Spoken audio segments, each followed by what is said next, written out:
Okay. Start from current slide. And let me make these announcements. Technically, I was supposed to have made them before, but it didn't matter to this class any. But I saw last week an email from the Vice President stating that we're supposed to read a certain thing to you. So that's why I'm saying this, so you will have heard it. Not that it matters, because all of you have paid, okay? I think maybe I had one other class that everybody's paid, but fantastic. Well, two, at least two others. I know one other class everybody paid. I think another one or two maybe. I don't know. But I was supposed to say this. As of 5 o'clock yesterday, supposedly all the non-paid students were going to be removed from the roll. Now, I understand that didn't quite happen completely. What they did, a few people that were in the process of paying, they went on and listed them as paid even though they haven't paid, but that's here nor there.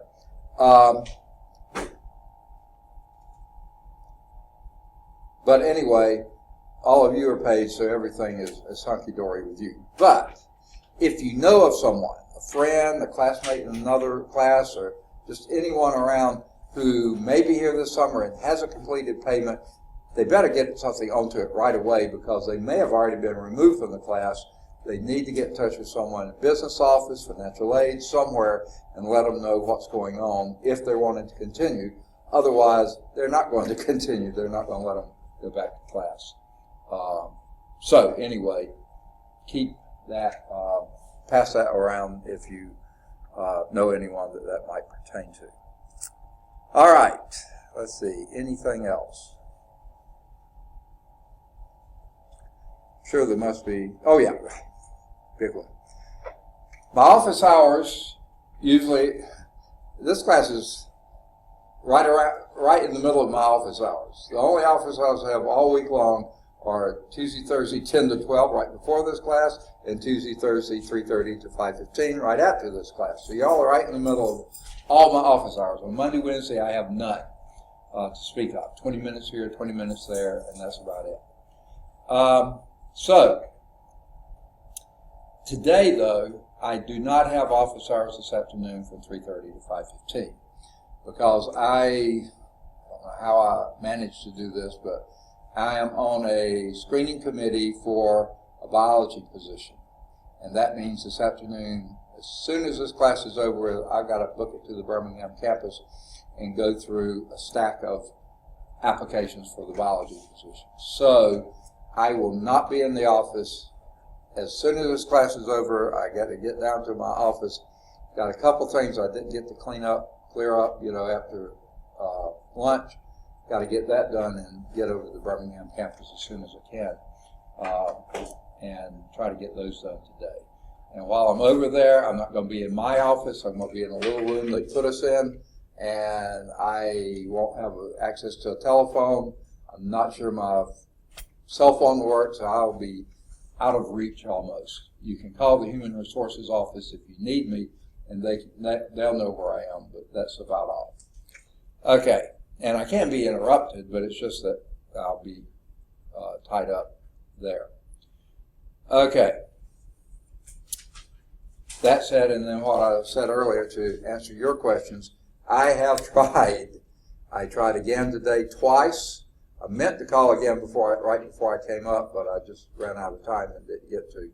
I won't have time right after class either, because I've got to go to Birmingham. But Wednesdays and Mondays and Wednesdays, I have no time in my office. And then, so Thursday I'll try again. If I haven't heard from him by then, I'll try again. And if I can, I'll try to email him. The trouble is, when I have time to do the email, his email address is somewhere else. And when I see his email address in front of me, I think, oh, I need to email him, but I'm busy doing something else, so I can't get a chance. So I'll maybe get all that together at some point. Maybe. Okay. I do note here that I have finished grading your last test. And here's the other thing I was going to say. I don't know if I've ever had this happen. Y'all are an exceptional class. The The first day, 3 of the 4 of you were here. The next day, all 4 of you were here. 1 came in just for the last part. And ever since then, it's been perfect attendance across the board. Way to go. I don't think I've ever had that happen in the class. We need a pizza party. What's that? I said we need a pizza party. Oh, yeah, let's do it. Okay. And then the second thing I noticed today, and then it's gotten even better, I think this is the first class ever that I've had half of the research papers in before half the term was over. And now I've got 3/4 of the research papers in before half the term is over. That's outstanding.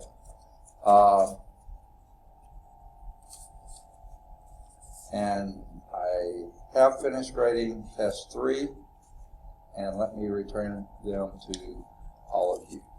Thanks for getting them in on time right away, as you do everything. Okay?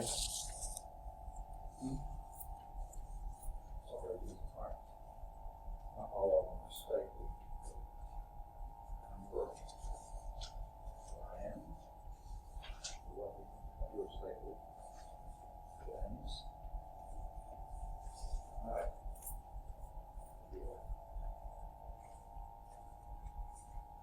Okay. Let's see, is there anything else? Not that I can think of. Okay, so any questions from you? Anything we covered so far, anything else? I know the questions about the lab, just get them in as soon as you get your observations made and completed the lab. And the field trip, I just don't know. If I didn't have this thing to do this afternoon, I'd be on it and trying to call Birmingham Southern and everything else. But right now, this is eating me up, so I won't know anything until Thursday, probably. Okay. Anything else? Okay. Oh, where we are now. We are still in the minerals portion of the Rocks and Minerals chapter. Okay, it does minerals and then rocks. So we'll go as much as we can here today. And if we have a chance, if we finish the chapter before the end of the time, I'll see if I can find the computer lab for us to go to, because this is one lab that you do on the computer. Okay, and we will take off and go do that. If we don't have time to do it, we can go and start chapter 18 and then do the lab next time and then have the test on this next time. So we'll see how that runs out. All right, no questions? Okay, I'm pretty sure we were on this slide when we left. I think we had done that part. And this is the part that I had to mark where we ran out of time. We were talking about the silicates. Someone tell me something about the silicates that are pretty impressive. Okay, yes, because you're absolutely right. Sila means the silicon, 1. H means oxygen, 3 or 4, or something. So there's way more oxygen here than there is silicon, okay? And then there's other things in them too. Very good. It contains mostly silicon and oxygen, with oxygen being the biggest, and making up 92% of the Earth's crust. You go up there and pick up a handful of soil, the odds are 90% of that or more is made up of silicates. Okay? All the solid matter that's in the Earth, on the crust, about 92% of them are some type of silicates. Okay? We talked about the basic silicon-oxygen tetrahedral unit, 1 silicon in the middle with 4 oxygens around it. So that's why I said it can be up to 4 oxygens for every silicon. And that's what these are. These individual tetrahedral structures, there's a silicon in the middle and then 4 oxygens on the points of the tetrahedron. And that would be like these. But you have and this is the 4 major arrangements. The first is isolated tetrahedrons. like we just talked here. The previous slide was featured just that tetrahedron, okay? And that's basically how it is, except the next slide shows it even better. The silicon is small and the oxygen is large because this is a +4 ion and these are -2 ions, okay? So the +2 is very small. I mean, the +4 is very small and the -2 is very big, okay? So you either have the isolated tetrahedron, like we saw there, or you have what they call chain silicates, where this pair of oxygens is also shared with the next silicate, okay? So they show, yes, these two being shared with the next one. So still a silicon and 4 oxygens around it, and now they share some of those pairs like this, okay? Now, it's not a straight chain, it's a chain like this because of that tetrahedral structure. One of the kind of infamous chain silicates like this is one you probably heard something about, asbestos. Asbestos is a naturally occurring mineral. They probably also have some asbestos that's man-made, but the naturally occurring asbestos, and in fact at one time South Georgia had some of the largest asbestos mines in the country, that back when asbestos was considered a good thing, and now that asbestosis and other problems, health problems, lung problems, that have been caused by asbestos, no one wants to touch it with a 10-foot pole. So it's not a productive industry anymore. But those are chain silicates. There's others. Halloysite is a kaolinite mineral that's a chain-like mineral. There's several of them out there. Not huge numbers, but there are several of those chain silicates. Then we have the sheet work silicates, okay? And this is an example of that, and sheet silicates, and that would be masses of silicates like this. Now here, this one's sharing 2 oxygens with the next one, this one, and it's all sharing 2 with that one.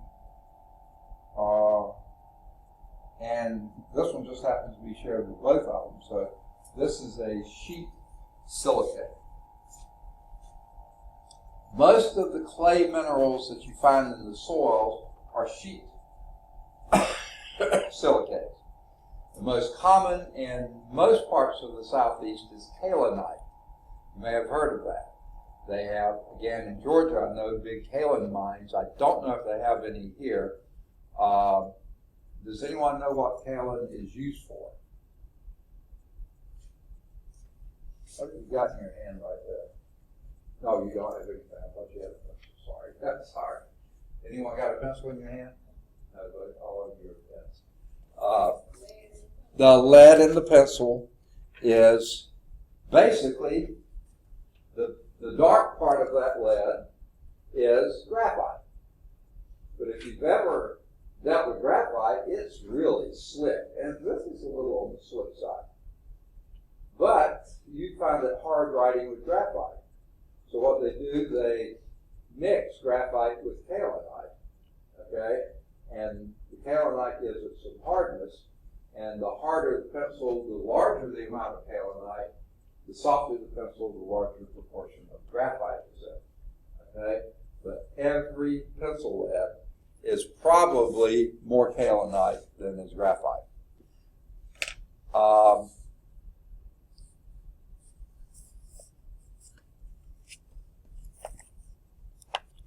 What do you notice about this surface here? It's glossy, okay? Most pages are kind of dull, matte, but this is glossy. What makes paper, magazines, advertisements, and things like that glossy is a coating of kaolinite on it. Generally, I don't know. They may have some new things they use, but originally that was kaolinite. Kaolinite shows up all over the place, okay? And any of you ever had a tummy upset and Mama gave you some kaopectate? You know what the KO stands for? Kaolinite. Okay, you're taking some clay into your system.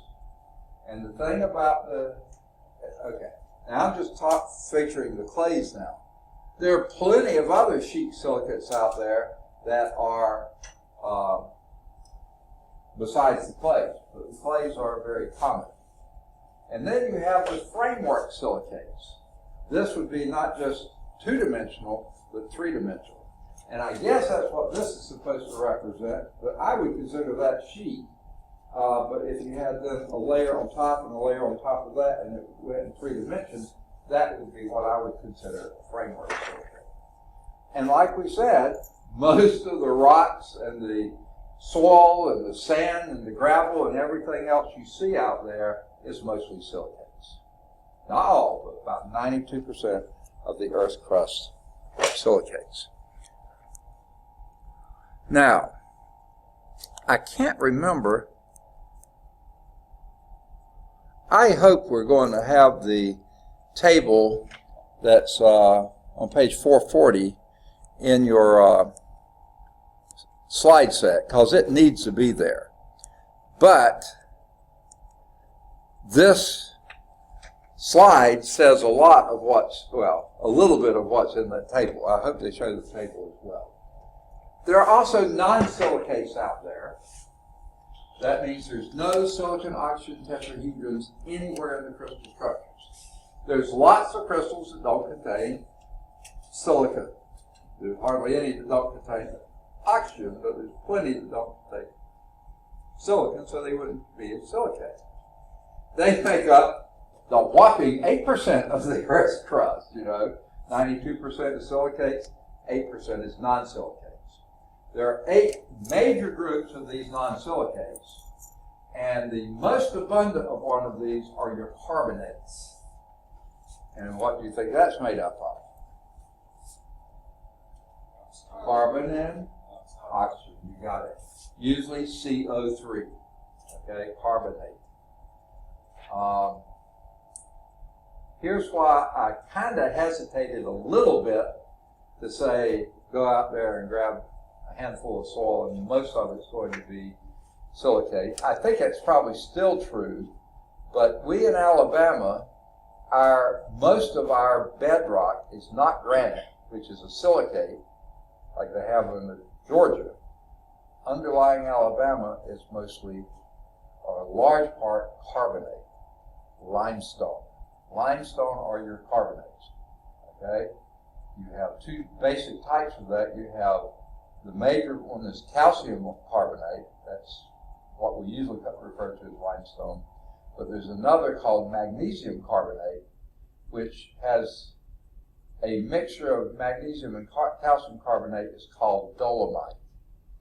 And there's this town in just a little bit north of here called Dolomite. I'm guessing they have quite a bit of dolomite mining there. They have both calcium and magnesium carbonate. And as I was mentioning to you before, that magnesium is very important to plants. Sure, carbon's important to plants. Calcium's important to plants too, but there's plenty of calcium everywhere. Magnesium is a bit rarer on the surface, on the crust of the earth, so the plants really like having that. So if you're ever having to line some soil on plants that you're wanting to grow well, I would use dolomitic limestone. Now the advantage of calcitic limestone, which is just called limestone, calcite, is that it's faster acting than dolomitic limestone as far as neutralizing acid. Okay? And if that's what you're putting it out for, then it's not bad for that. But if you're just putting it out to maintain or improve that, I would say go with dolomitic limestone because the plants really need that magnesium. Okay, after the carbonates, and the next group is sulfates. And guess what that's made of? Sulfur. Sulfur and oxygen. SO4, I believe it is. Sulfur and oxygen. So again, most of these are more oxygen than they are carbon, more oxygen than sulfur. Okay, lots of these. And again, there's several types of sulfates out there, but the most prevalent of these would be calcium sulfate, and that's a special mineral called gypsum. Now, they process it and do a lot with it, but there's none in this classroom. But if you go to the offices in the middle downstairs, they don't have concrete block walls like we do. What do they have as their walls? What do you have in your house as walls? Sheetrock. Now, sheetrock is a brand name. What is sort of the generic name for that is, or the old name for it was gypsum board. I don't know if you ever heard it called that. And that, sheetrock has a covering of a paper-like, cardboard-like thing, but if you look in the middle, there is a whitish, grayish-looking something in there, and that's what gives it its strength. That's made up of gypsum. Not completely, but that's the major thing. That's why they call it gypsum board. Okay? That's calcium sulfate. Your grandma might have used to use some sulfate on her African violets if she grew those, or she may have soaked her feet in it if she had gout or some of the other things that her feet didn't feel. That was called Epsom salts. In fact, great fertilizer for ferns, Epsom salts. Okay, that's magnesium sulfate. So again, the calcium magnesium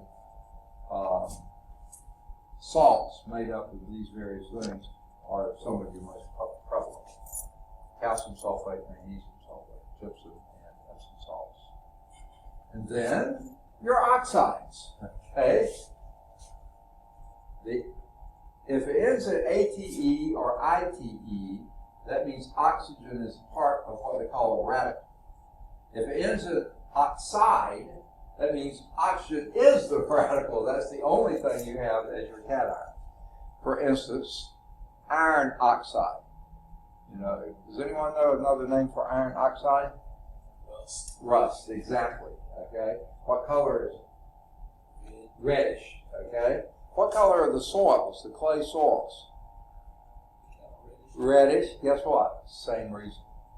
Ferric oxide. There's two irons. One's ferric and one's ferrous. Okay. The ferric oxide is the red. That's in rust. And what that means, you have extra oxygen there, plenty of oxygen there. It's on the hillside. That's the clay soils. Coated, the kaolinite clay is a cleared or grayish looking stuff, but almost whitish looking. But if it's got just a little bit of coating of iron oxide on it, it looks very, very red. And that's also what's in your body. The veins are what color? Bluish, right? Grayish, bluish. But your arteries are reddish, okay? In fact, as soon as if you were to prick a vein, the blood comes out, gets exposed to oxygen, and suddenly becomes red. It starts out blue, but then it turns red very quickly. And the reason for that, in your hemoglobin molecule, that central ion there, is iron. And if that iron is in the +3 state, that's ferric iron, that means it's grabbed extra oxygen, making it red. And the blue is when it's lost some of that oxygen. As in, you've been doing things, you've used the oxygen in your respiration, in your processing of food and making muscles do. You're using it all the time, and the blue blood goes back to your lungs, gets oxygenated again, and then goes out as red blood. Okay? That's that hemoglobin molecule, the iron changing ferric to ferrous. Now, in the hill, right next to where the house my parents built on the farm, that hill was one of the reddest clay hills on the farm. But at the base of that hill, there was an area that was really gray looking. And I always thought all the sand from the hillside had washed down, the clay stayed on the hillside, and this was all sand down here. And that's why it was grayish looking. That wasn't the case. That was clayey down there too. But that lower part was exposed to water a fair amount of the year. Okay?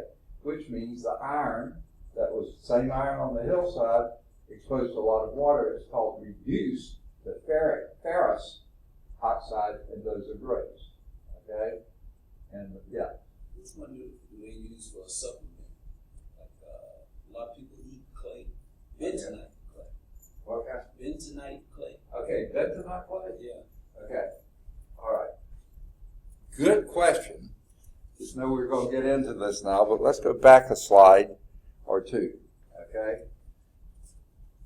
All of your clays, most of your clays, I'll put it this way, are sheet silicates. I told you that. Okay? There are different sheets to them. The kaolinite clay is one sheet that's just like this, silicates. Okay? And you see there's some holes in those sheets. The sheet on top of that will be an aluminate clay, okay, sheet.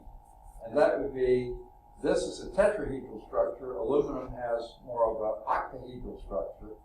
And those fit together somehow there, and that forms, and that's called a 1-to-1 clay, one silicate for one aluminate. And if you have that, you have kaolite.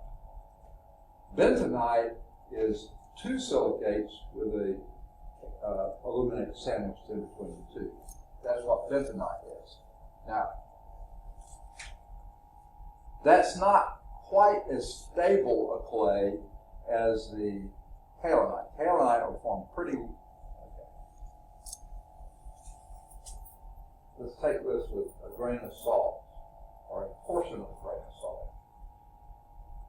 Your largest clay particles, largest ones, are 2 micron in the maximum diameter. What in the world is a micron? Micrometer. A dime is approximately a millimeter thick. A micrometer would be if you took that dime and sliced it into 1,000 equal slices. Think how tiny that is. That's 1 micron. 2 of those slices together will be the maximum thickness of a clay particle. And that's your kaolinite clays. Your bentonite clays are much smaller. Okay? Much smaller. Now, the kaolinite, the reason kaopectate works is because clay, being such small particles, has lots of surface area. I don't know if you thought of it that way.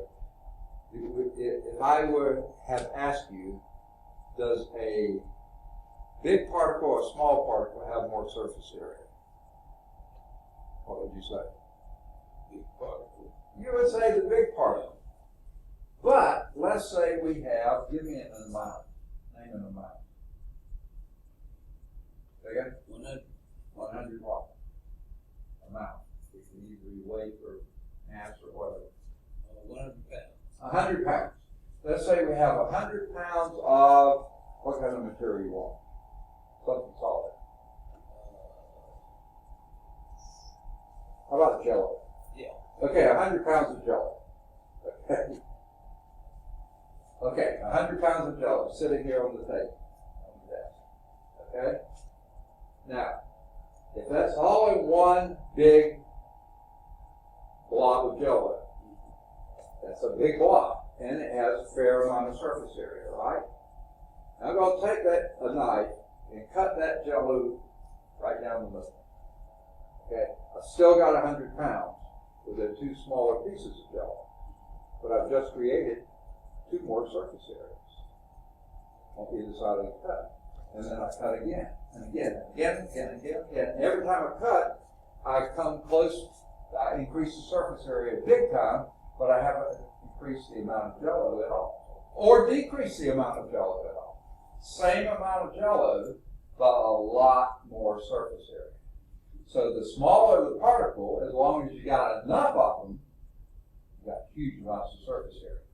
And that's why taking the kaopectate will ease your stomach, because a lot of times there's either some pathogen in your stomach or some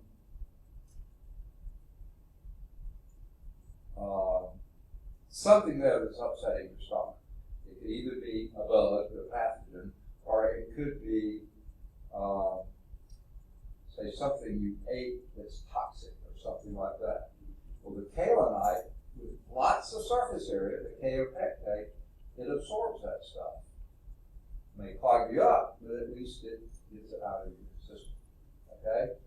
Now, people who eat the clay eaters, vegemite, they're wanting those really small particles with lots and lots of surface area, kind of, I guess, to purge their system. And you probably don't need to take a lot of it, but just a little bit might really help in some circumstances to absorb those pathogens or toxins or whatever it is you call it.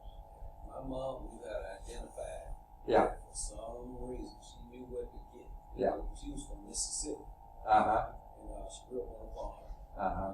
She knew what clay to get. And she would bring it back here, and people always beat the door down trying to get some of it. To have something in the house to upset stomach. Yeah. And I bet you it was in, I'm just making a guess here, what's called the Black Belt. Lauderdale, Mississippi. I bet that's it. You know, the Black Belt of Alabama is Selma and on across there. There's a Lauderdale getting on that way. I think they've got even more of it there, and that even extends over into Texas. They have an area called the Black Belt. And what that is remember I said we were underlain by limestone? When limestone weathers away into smaller particles, it tends to make more of the richer clays like the bentonites, montmorillonites, as opposed to the granites and things like this will form more kaolinites. So that's why they went to those areas where they actually, a lot of the Black Belt, they have some of it over in Georgia.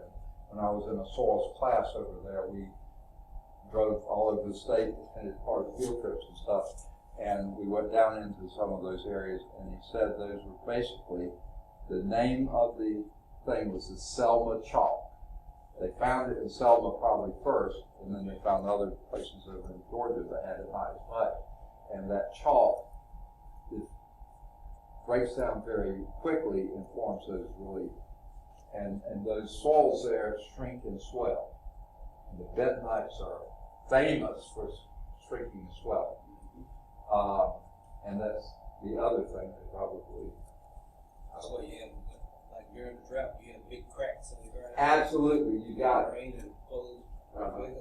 And I had a student one time in the class who was from somewhere down there. He said when it's really dry, sometimes the cracks are so wide you can stick your whole arm down in it. You know, I've seen you've all probably seen surfaces when it gets dry. You see a little crack, looks like puzzle pieces on the top. These are big old cracks. And I bet you the roads there, especially in the old days, really bumpy because the shrink swell, different amounts of bentonite or montmorillonite in it would just, be crazy. Now, because of that shrink swell, mostly the swell characteristics, on our farm in Georgia, there was a decent stream that went through the lower part, not through the field, but down in the woods, below one of the fields. And it had a pretty good source of water most of the time. And my father, that was the field farthest away from where the well was. So he wanted, and we had a little extra money one year, and he wanted to build a dam to dam up that stream and have a pond there so the cattle would have a place to drink and wouldn't have to traipse all the way back through 3 or 4 fields to get back to the well to get water. And he actually, when he was in college was, I don't know how to say it didn't cost as much to go to college. And it was still a pretty hefty amount of percentage of your income. So when we were little, and he was a farmer, so he didn't have lots of extra cash, but he started saving for us when we were really small and putting money aside, and his goal was to set aside $2,000 each for us to put us through school. Because back when he was in school, $2,000 would have done it. 4 years of school. Dream on nowadays. By the time we got old enough, $2,000 might get you 2 years of college. But he had put aside and he scrimped and saved to get that, and put it aside. So we each had $2,000 to do. I was really fortunate that I got a Navy scholarship.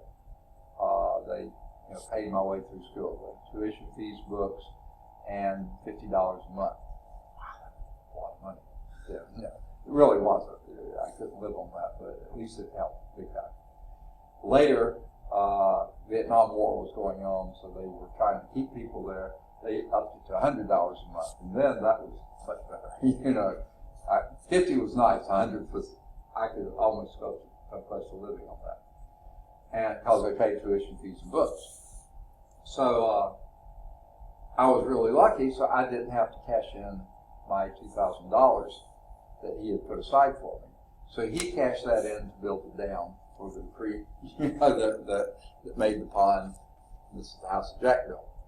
Well, when they were doing that, they had to bring in something to seal the pond, seal the dam, because otherwise water would just go through it. Okay? And they brought in bentonite clay. Because when the bentonite clay, they brought it in, put it in dry, built the dam around that and stuff. When the water got to the bentonite, it started swelling, but it had very little place to swell, so it filled and sealed the dam. And that's another reason they use bentonite clay, because it shrinks well. And until just a few years ago, that dam still held, and it would have still held, except the spillway that lets the water out, and under the dam, it corroded, crashed down into itself, and so we lost probably 2/3 of the pond, and then things started drying out, and sometime or another the cattle or something had messed up the spillway, the overland spillway, when the pipe couldn't get it all. So they had to redo it, and they put new bentonite in, or some new bentonite in where they did it. But anyway, that's another thing the bentonite clays are used for. Okay, so the oxides are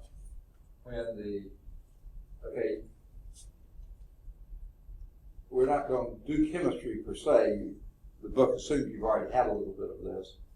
You have the cations, which are usually your metals, the calcium, magnesium, sodium, potassium, those kind of things that are the first letters, okay? And then you have the anions, which are negatively charged, and that's the last part. So, for instance, iron oxide. Iron's the cation, the oxygen is the anion. Copper sulfate. Copper would be the cation. Sulfate would be the anion. Now there's sulfur and oxygens in it. Calcium carbonate, magnesium carbonate. Well, the oxides are something, iron oxide, aluminum oxide, whatever your front part is, then that means the whole anion is made up of oxygen, okay? And that can be O or O2 or 3, it could be whatever oaths it takes. We use that in water treatment. What's that? We use that in water treatment at the steel plant. The oxides? Well, they use cations and anions. Oh yeah, oh for sure, absolutely, right. Like pipes that go Yes. in the boilers, they have to keep pH and all of that balance and keep rust and stuff. Absolutely, because those boilers, I may have told this story in the Navy, about the Navy. When you're out at sea, you're making your own fresh water all the time. You pull in salt water, and I mean, there's lots of, you have the boilers which are mostly making steam to run the engines, but you also use some of that steam, the heat from the steam, to evaporate water, and then you have condensing it, so you have the salt sludge you wash out and the water that you made distilled water. That has different qualities of that water. That has the fewest other anions and cations in it, salts, other things. The purest of that water, that goes to feed the boilers. That which isn't quite as good, that's what we let us drink. Okay, we didn't get the cream of the crop.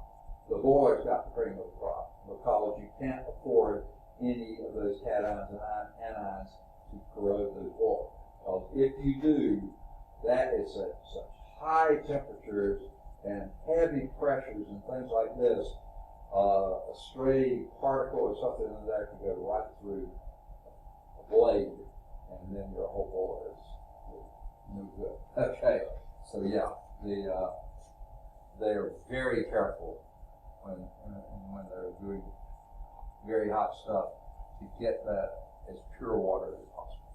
Yeah, you're absolutely right. So the oxides, that means that some cation compared with oxygen is the anion. A sulfide, anytime it's an IDE as opposed to ATE or ITE, those are oxygen frameworks there. The IDE means this is the only thing you've got there. So in this case, the sulfide would be only sulfur, like hydrogen sulfide. Does anyone know what hydrogen sulfide is? You do, but you may not realize it. Ever smelled rotten eggs? That's hydrogen sulfide. One of the nastiest smells you can imagine, okay? Awful. When they're doing especially deep earth mining, you usually are bringing up lots of sulfides toward the surface. And some of those sulfides, like iron sulfide, used to fool a lot of people. They thought they had struck it rich.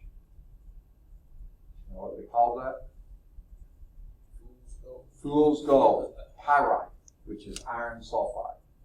Looks golden, looks like it's pretty valuable stuff. It's just iron sulfide. Not very valuable at all. Get it up near the surface, gets exposed to a lot of oxygen.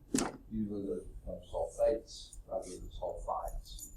And when that happens, you're acidifying soil like crazy.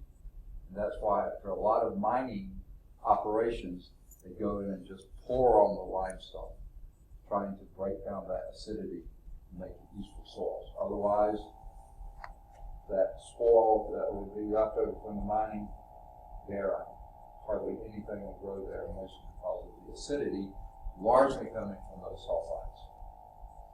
The halides, there is no element called HAl, so what is that talking about? This seventh column here, okay, oxygen is here in the sixth column. Those would be your oxides.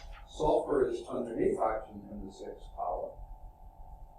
But the seventh column, those are called the halogens. So the halides would be any fluoride, chloride, bromide, or iodide. I guess actinide too, but that's very rare. Fluoride, sodium fluoride, they put in your toothpaste to help make your teeth strong. Chlorides, calcium chloride, sodium chloride, put on your food. Lots of chlorides, bromides, that's some of that from medicine too. Iodides, those are your halides. So that anything that has the seventh column as the anion, those would be your halides. Okay, then back to some of your eights, the phosphates. That's, guess what?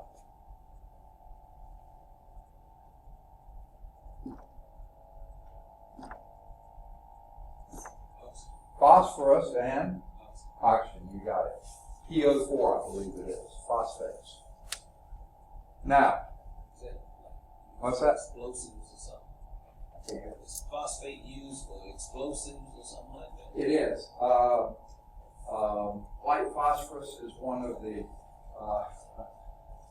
things that is used for dynamite, and it's white phosphorus, WP, and for some reason they named it Willie Peter. I don't know why, but that's the old name for it, was Willie Peter, white phosphorus. Actually, a little bit more so your nitrates, okay? They're not showing up here because those are mostly gases. But if you think about it, TNT is trinitroglyceride. No. What the last D? Tetranitro something or another. But those, a lot of times the nitrogens would be a little on the unstable side. But you're right in the right ballpark there, because look what's right under nitrogen, phosphorus.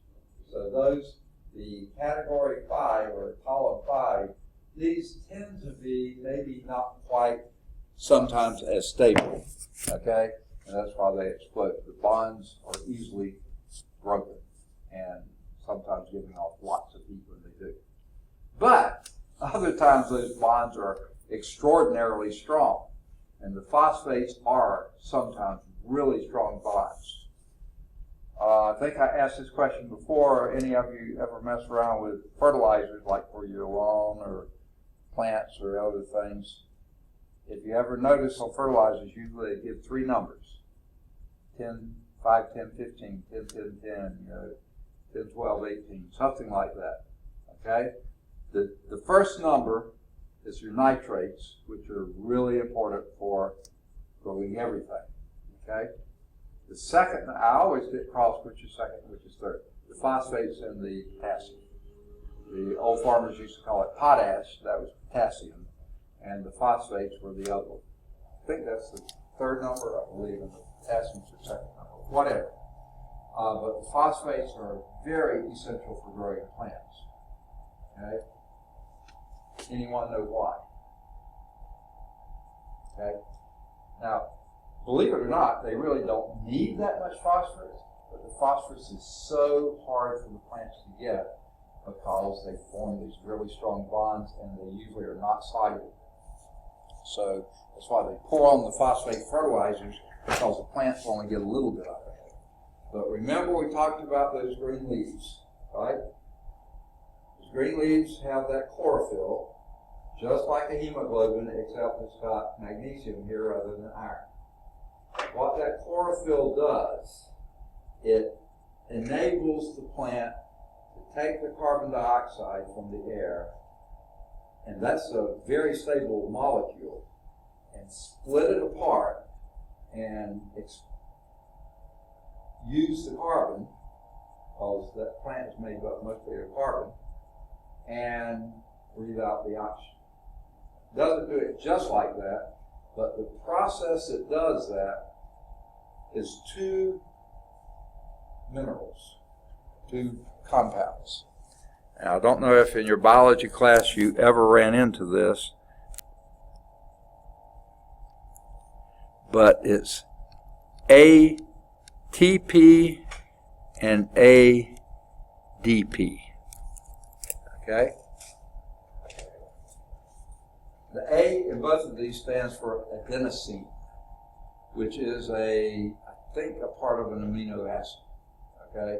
Which probably means it has some nitrogen in it. I'm not absolutely certain of that, but I believe it does. The P stands for phosphate. This is a triphosphate, there's a diphosphate. And what happens is I hope I have this right. The triphosphate is more energetic and it gives off some of its energy to break that carbon-oxygen bond and becomes a diphosphate, and then it replenishes and goes back and forth. So you have that. So without those there, the plant is not going to be able to live, metabolize or do anything else, because that is the key thing that green plants do. They get their carbon from the carbon dioxide. They don't get it from carbonates in the soil. No, they don't get it from anywhere else. You can't pour, if you pour ashes around something or another, that basically is going to help the acidity, but it's not going to help the plant get their carbon. The carbon comes from carbon dioxide in the air, and that's what does it. So the phosphates right there, and the transfer of energy within any cells, within us, that's how energy gets transferred. That's how we metabolize the food you ate for lunch today, okay? Because you have phosphates doing that metabolism for you. Now, I probably stretched that a little bit. The next is the hydroxides. Now, the hydroxide, that anion is, the carbonates are CO3s, and those are -2. Minus means they're anions as opposed to cation. Sulfates are SO4s, and they're -3s. Oxides are either O or O2 or O3, whatever, but every oxygen is a -2. If you have 3 of them, you've got -6, so whatever. The sulfides are S, and those are -2s. The halides, whatever they are, whether it's chlorides, fluorides, iodides, bromides, whatever they are, they're all -1s, okay? The phosphates are PO4, and they're -3s. The hydroxides are OH, and they're -1. Hydrogen, let's see.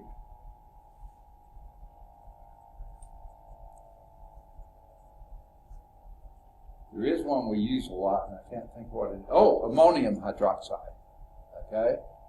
Basically, that's ammonia dissolved in water. That's what it is, ammonium hydroxide.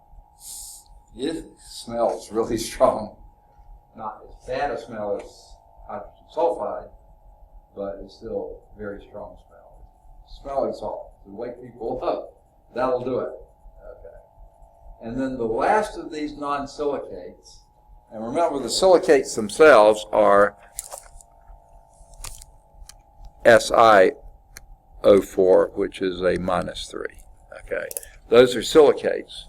And then these are the other anions. The others are your native elements. Your iron ore, your copper ores, your silver ores, your aluminum ores, whatever your native elements are. And Red Mountain, that would be iron ore. Out near Salt Lake City, they do copper mining. There's copper out there, all over in the west. And actually, Dahlonega, Georgia had a gold rush in the 39s before the 49ers went to California and had a much bigger gold rush. So the native elements, gold and silver, and all those things, which are not all that prevalent, but they do occur. And those are non-silicates. So those would be any native element you have.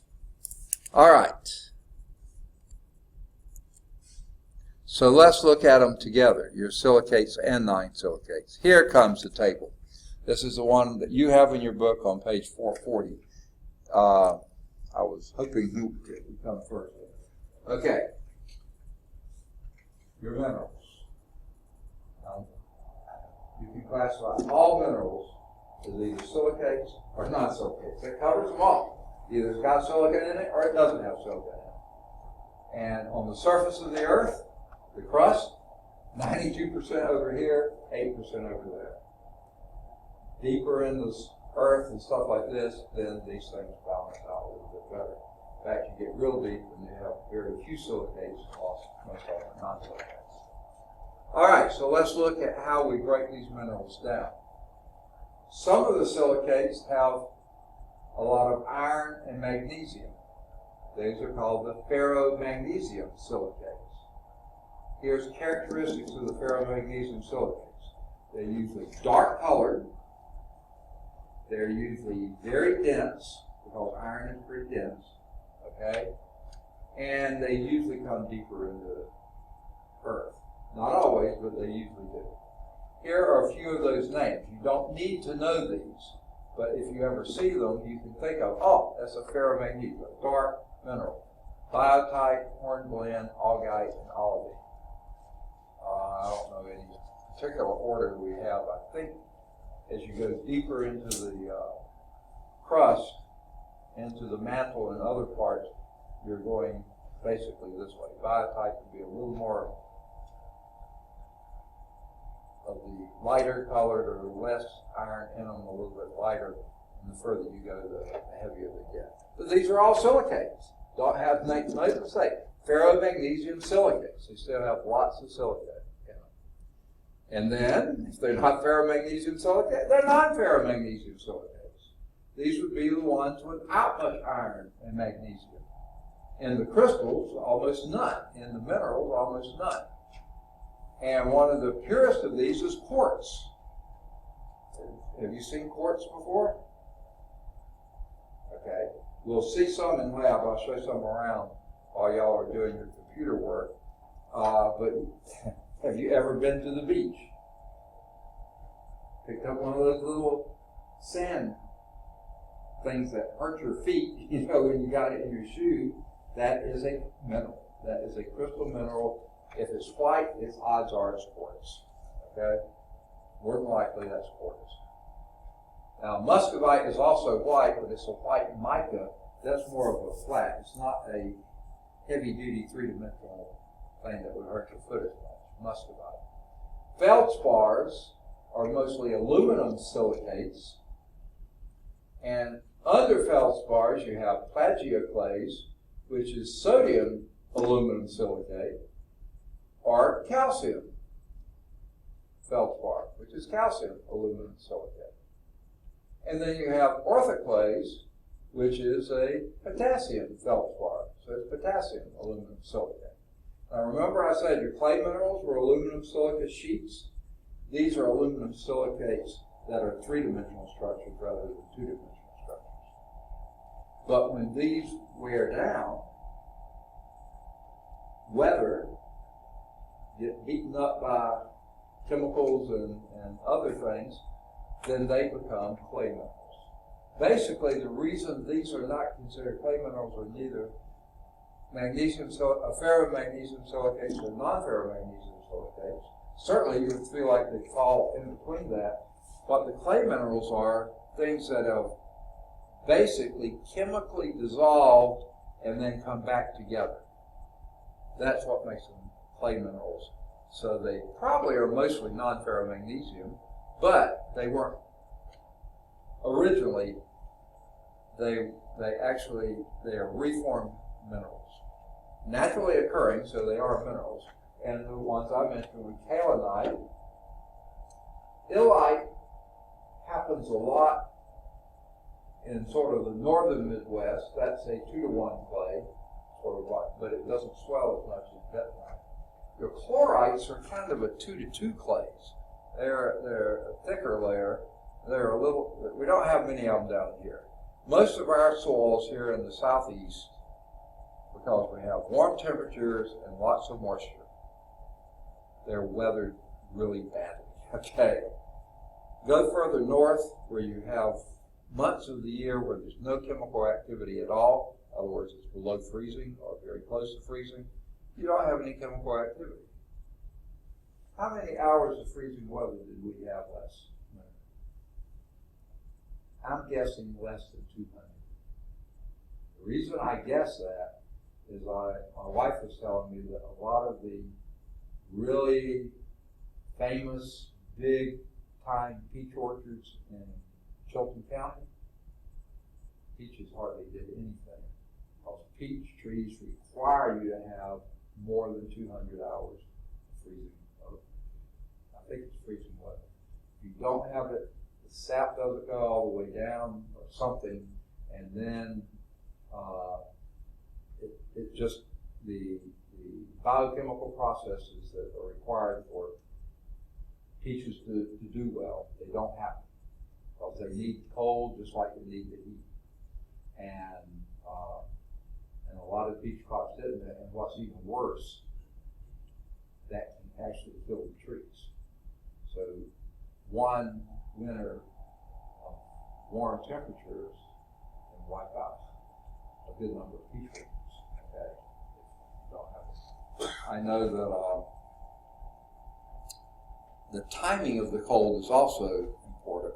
If it has a warm, wet winter and the sap rises too soon, and then you have a freeze, then you rupture cells, and that's when the peach trees die, because they get fungus and other things in them. So there's lots of things. But anyway, our clays are highly weathered clays.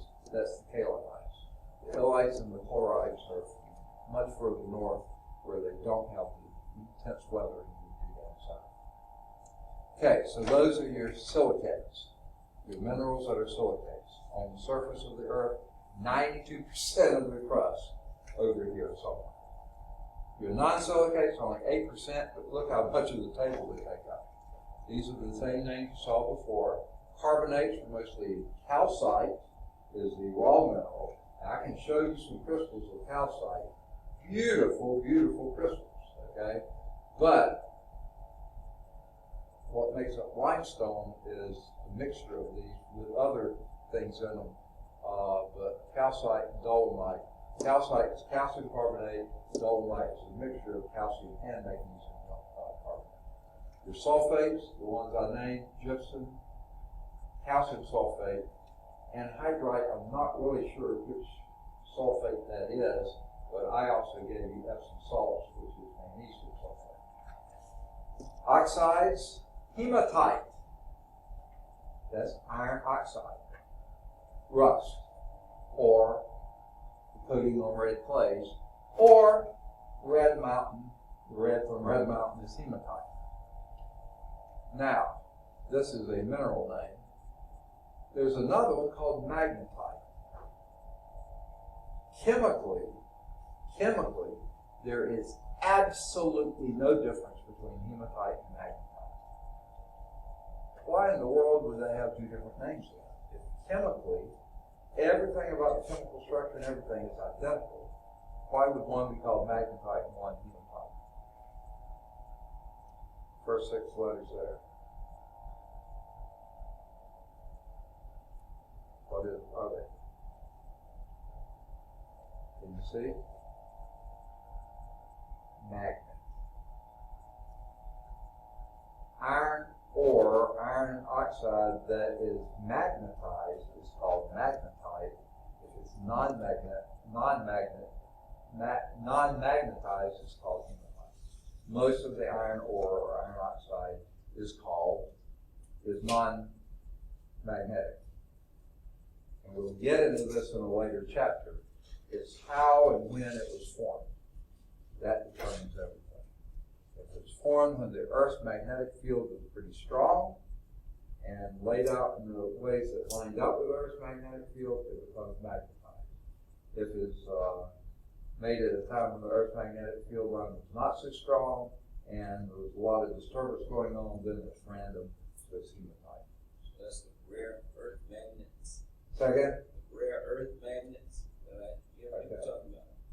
It's fairly rare in that sense, but when you say rare earth, that's a whole classification of really strange and unusual elements in the periodic table. Those are called the rare earths.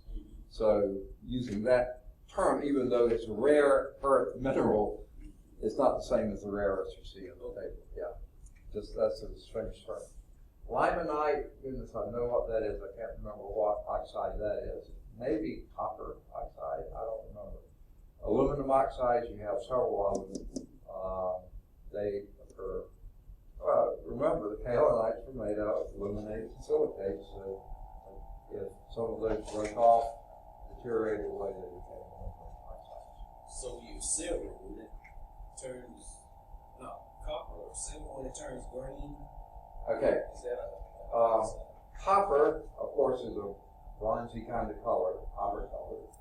Okay, when it is exposed to sulfur, it becomes copper sulfate. That's the green. Yeah, and that's you're exactly right.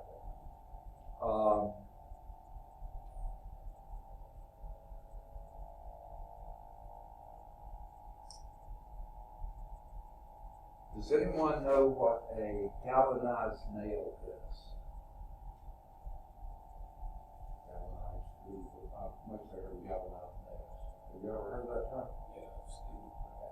What that is an iron nail. But iron rusts like crazy and becomes iron oxide. And it weakens. So what they do, they coat it with another oxide, zinc oxide. The zinc oxide coats the nail, keeping the iron from rusting. And so they're always sort of a little bit whiter looking, and sometimes a little bit rougher because the zinc oxide is not really smooth, and that will keep the iron from rusting. Zinc is not a very strong metal, so you don't want to use that as your nail. But you want to coat the iron, which is a strong metal, with the nail so the iron doesn't rust. So that's why you galvanize iron. Okay, that's a zinc oxide of it.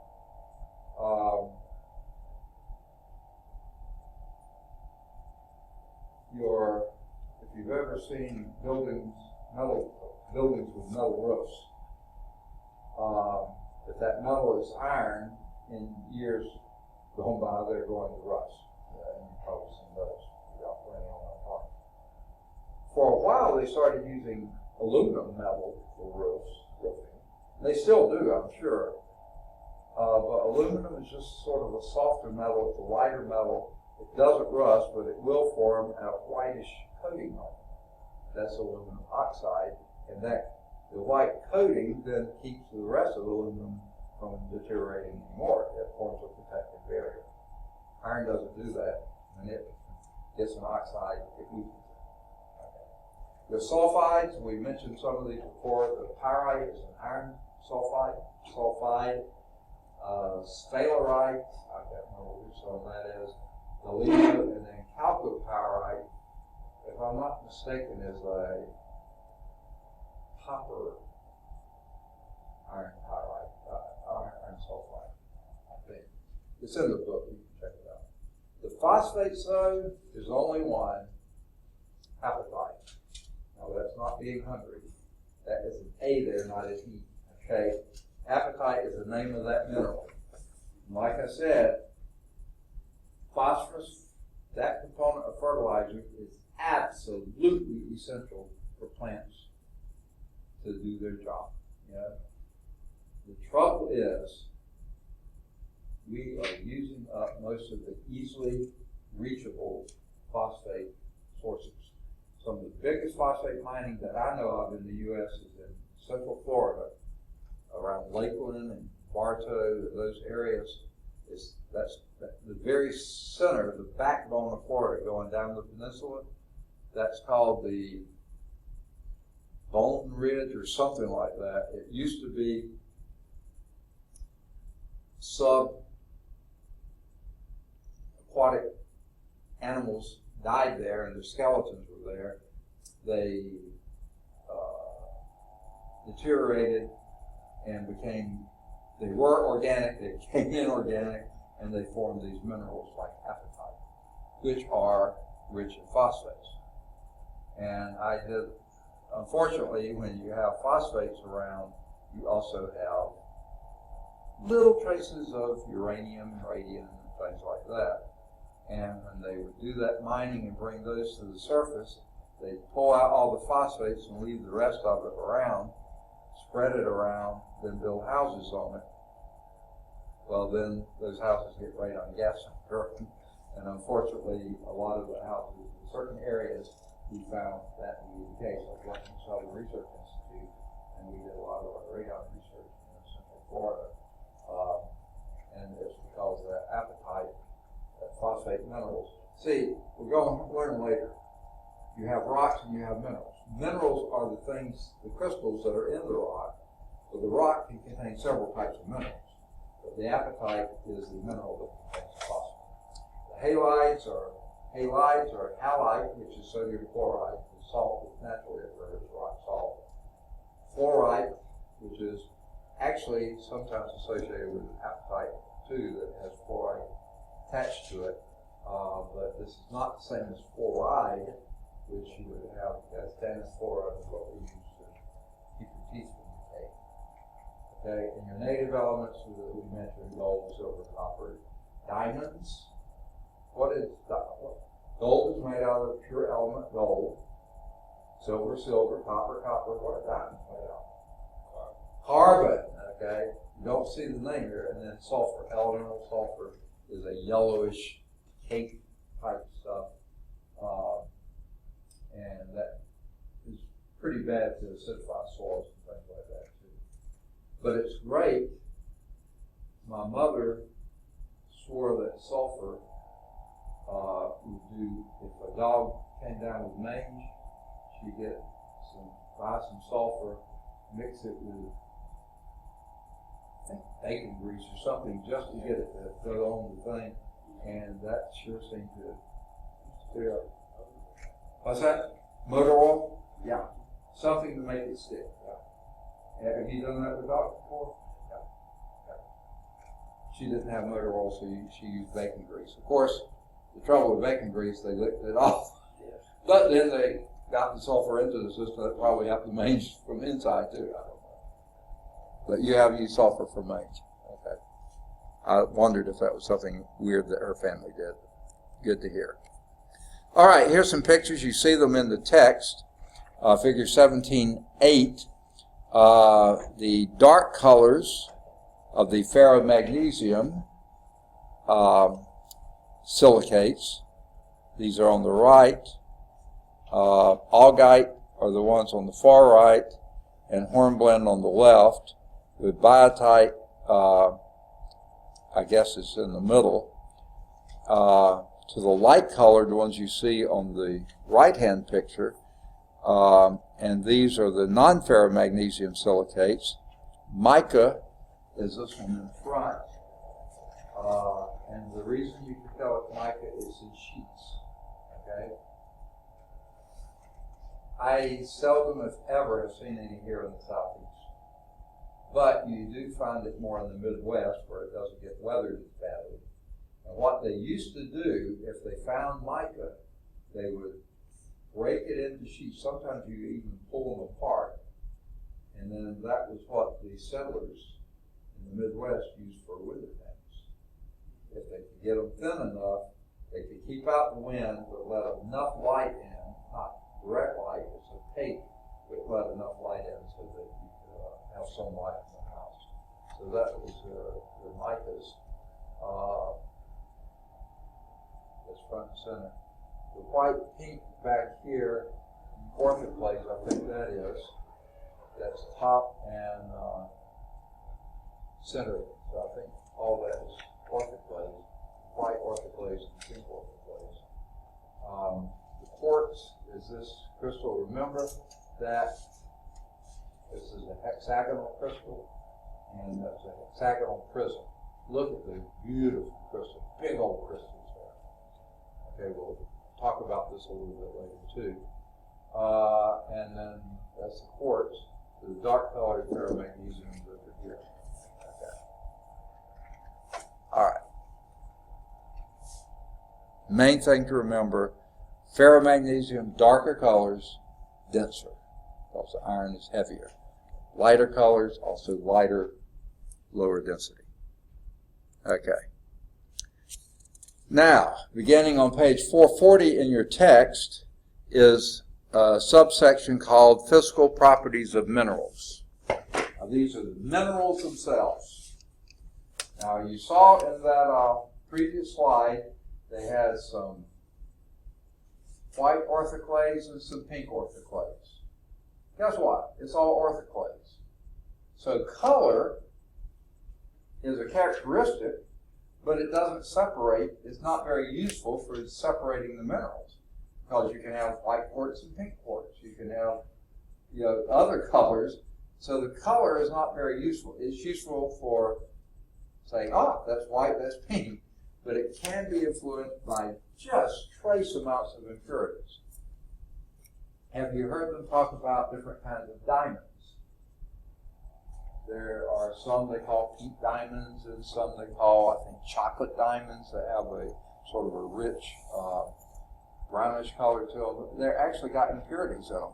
If it's not that brilliant, clear, refracting stone that everyone thinks of a diamond, anything else, even though it may make it unique and stuff, those are just traces of impurities that make the color change pretty drastically. And you just have little traces of it there. Something that does better than color is streak. What you do is if you have a piece of corundum or some sort of thing, sort of like sandpaper, but really hard stuff, and you do the mineral down that, look at the color of the streak. The color of the mineral when it's finally powdered, that's a more consistent classifier than the color when you look at the big picture. Okay, that's your vote. So there's color, then there's streak. Then there's hardness. That's why I said you have to be careful what you have on that sandpaper, because some things won't scratch. Okay, this is the resistance to scratching. And the guy named Moh, M-O-H, maybe it's M-O-H-S, I don't remember what the guy's name was, but the scale is named after him, the Mohs hardness scale. Uses 10 test minerals of increasing hardness, going from 1 to 10. Okay, it's not a 0, it's 1 to 10. And he picked out minerals that determine this is the identifying mineral for that 7 or 3 or whatever. And then the others will fall somewhere in between that. That's the Mohs hardness scale. Let's see if they show it here. I think they do. Yeah. If you are trying to make, after changing a diaper, making that baby feel really good and also smell really good, what do? Powder. What powder do you use? Baby powder, and look at the ingredients. It's talcum powder. It's the softest mineral you have. If you have talc, rub it between your fingers, it almost feels like it's grease. I mean, it's not. It's a solid, but it's so smooth and soft. That's hardness 1. Gypsum that they use in gypsum board. If you've ever, on that edge where it's been cut, like you sitting in a corner or something like that, take your fingernail will scratch that stuff right out. Okay, that's number 2. Calcite, the calcium carbonate, the mineral calcium carbonate forms, that's number 3. And you'll see some when we do the lab, when I show that around, and you have to be really careful because that's really easy to break. Beautiful crystal, but really easy to fracture. Right. Fluorite, that's the one that's fluorine with oxygen in it. That's number 4. I'm not familiar with that one too much.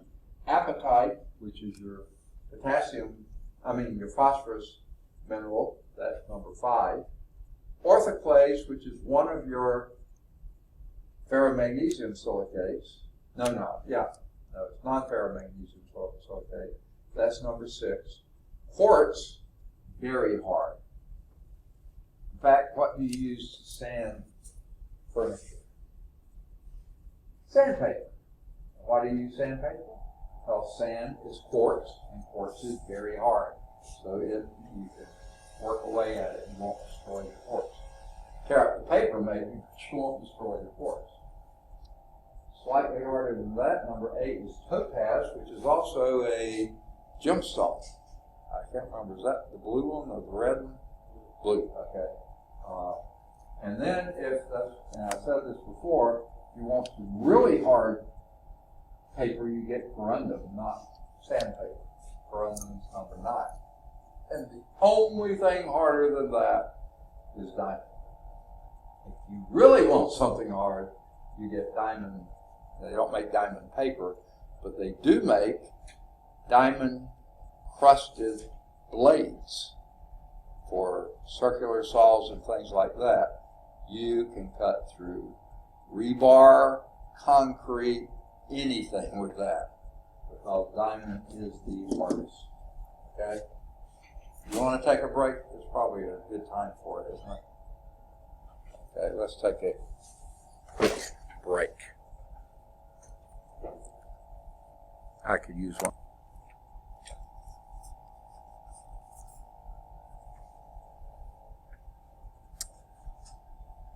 All right, we're beginning to get our projection back. I've already started the tracer again, the sound again. So these are the, and by the way, this table is on 17.2 as listed here, but it was, in the old book it was that color, and the new book it's greenish, which is a little more pleasing looking color. Some of the other things, and they do have the note here, the hardness of some common objects is sometimes used for comparison rather than the actual test mineral. Here are some of the common objects approximating hardness. Your fingernail, which is a organic, obviously, crystal-like compound. It's not really a crystal, but pretty hard. Is about 2.5. That means it's harder than gypsum. That's why you can scratch gypsum with your fingernail, but you can't scratch calcite. And you see it downstairs or wherever we wind up doing the lab. You'll see you can't really scratch it with your fingernail. You might have something else you could. A copper penny is about 3.5. That would be between calcite and fluorite. It would scratch calcite, but wouldn't scratch fluorite. Now, by the way, they don't make copper pennies anymore. They have some copper in them, but it's a cheaper metal than pennies too. I think that's what we're talking about here. I don't think it matters. Ordinary glass is between 5 to 6. It's anywhere between apatite and orthoclase. Ordinary glass is not a mineral, and there's a reason for that.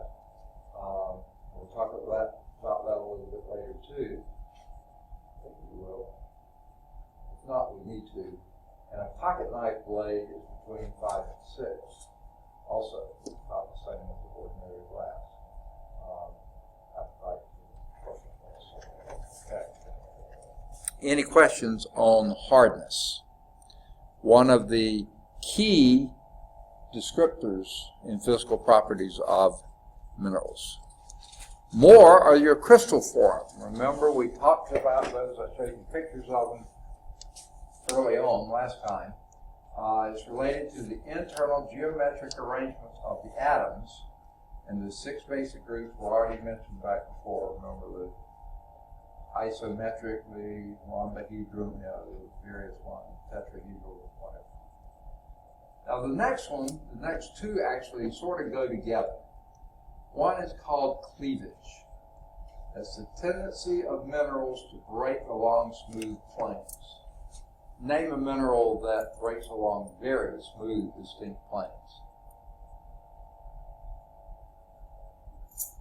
Girls' best friends. Diamonds, yeah. Those really, and that's what makes diamonds so special. They're very hard and they break on those very smooth planes of those planes, because diamond, even though it's pure carbon, is pretty dense and it has a high index of refraction, so it bends light like crazy. So white light goes in and gets spread into colors, and that's why they sparkle like they do. Now, fracture is the irregularity in broken surfaces. So either a mineral is going to cleave well or it fractures. And in fact, some things that do cleave real well, you hit it just wrong and you can make it fracture. Imagine being the diamond cutting apprentice who is trying to learn his trade and unfortunately comes across a fairly substantial diamond and happens to hit it wrong, fractures the thing. how much money did he just lose? Okay, how much longer is he going to be an apprentice? Probably not much. Okay, so if it doesn't cleave well, it fractures. Okay, now I wish they had put this earlier, like with color and streak. Luster, again, is an appearance thing. What luster is the surface sheen. Okay? Here are three, they have others. Metallic. Now I think of this, my wife is very artistic and creative. She's an epidemiologist, she's a scientist, but she also is very creative and artistic. And she loves different colors, especially rich colors. And recently she's gotten to really enjoying the metallic sheen to thing, having that make it look like a metal type surface. In fact, we have been trying like crazy to find some way to rig lights over our patio, and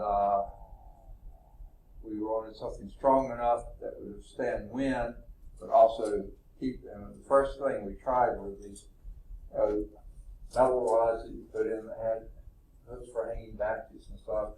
Hook them down into the soil, or the weight of the light and the wind, those things just bent, and the metal would bend, and then you bang your head on the lights, and they weren't very satisfactory. So she came up with this idea of getting a big flower pot and then a smaller flower pot and putting PVC pipe in the smaller one, sinking that in concrete, putting concrete around it, and then putting soil around that, growing plants in the bigger pot, and stuff. The PVC, of course, is white. She spray painted it a metallic brown that really make it blend in with the trees and stuff. It's beautiful. So she picked the metallic sheen to do that. Pearly would be sort of that milky kind of surface like a pearl. Vitreous is glass-like. Okay, in vitro means in glass. Vitreous would be a glass-like sheen. There are others, you'll see them later. Now the next one is density. This is one of the best indicators, the most accurate and indicators of physical properties. Density. What density is, the definition is mass to volume ratio. And if you have a pure substance, copper, okay, whether you have a coil of copper wire or some actually old copper pennies or a block of copper, the density is the same. Even if you have a little bit or a lot, the mass to volume ratio is for copper is always the same amount. Now, sometimes they will talk about specific gravity as opposed to density. Now, there are various units you can use for density, but the most common are kilograms per cubic meter. That's a huge mass and a huge volume, or grams per cubic centimeter. That's what we're going to use when we do it. There'll be a couple labs from now. That's the mass per volume ratio, okay? Kilograms per cubic meter. In the U.S., we sometimes use a weight density, pounds per cubic foot. Use that for a variety of things. But if you are in the SI units, kilograms per cubic meter, or even just metric, grams per cubic centimeter, there is an alternative you can use, and that's called specific gravity. The only difference between the specific gravity and density is the specific gravity doesn't have units, density does. Density is grams per cubic centimeter, say. Specific gravity would just be the same number without a unit on it, because it's the ratio of that mineral density to the density of water. And if you're using grams per cubic centimeter, that's how they define what gram was, they used water and said 1 cubic centimeter of water is going to have a mass of 1 gram. So therefore, the density of water is 1 gram per cubic centimeter. So if you make a ratio of the mineral density, 17.5 grams per cubic centimeter, to 1 gram per cubic centimeter, all you have is 17.9. The units disappear. So usually your specific gravity is identical to the density if you're in SI units, so it's not SI, metric units. Okay.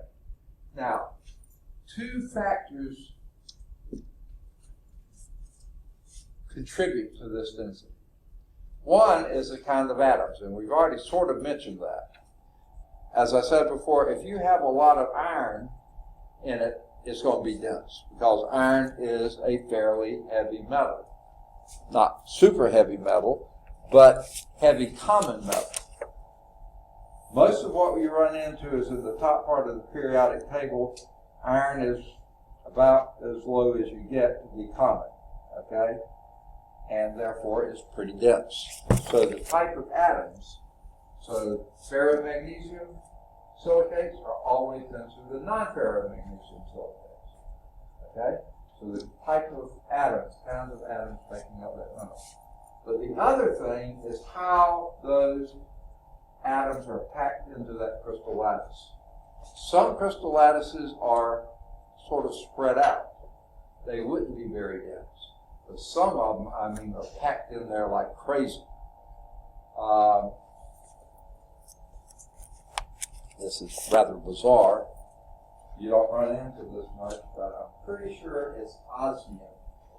That's number 76 in the periodic table. I'm not sure I've ever even seen any osmium, but I've read about it. Osmium's density, even though it's here at 76, is denser than platinum, gold, mercury, or lead. Those are all heavier atoms, but because osmium is packed in there just about as tightly as it can be packed, it's denser than any of those, most of those that are beyond it in the periodic table. Okay, so 2 factors contribute to density. The one we'll deal with most is that kinds of atoms. You can usually tell the density just by knowing that. Or, if you know the density, you can guess what atoms are in it. Okay, those are the major physical properties. Let's just go back and see. Color, streak, hardness, crystal form, cleavage, fracture, luster, and density. 8 major physical properties. Okay? Now,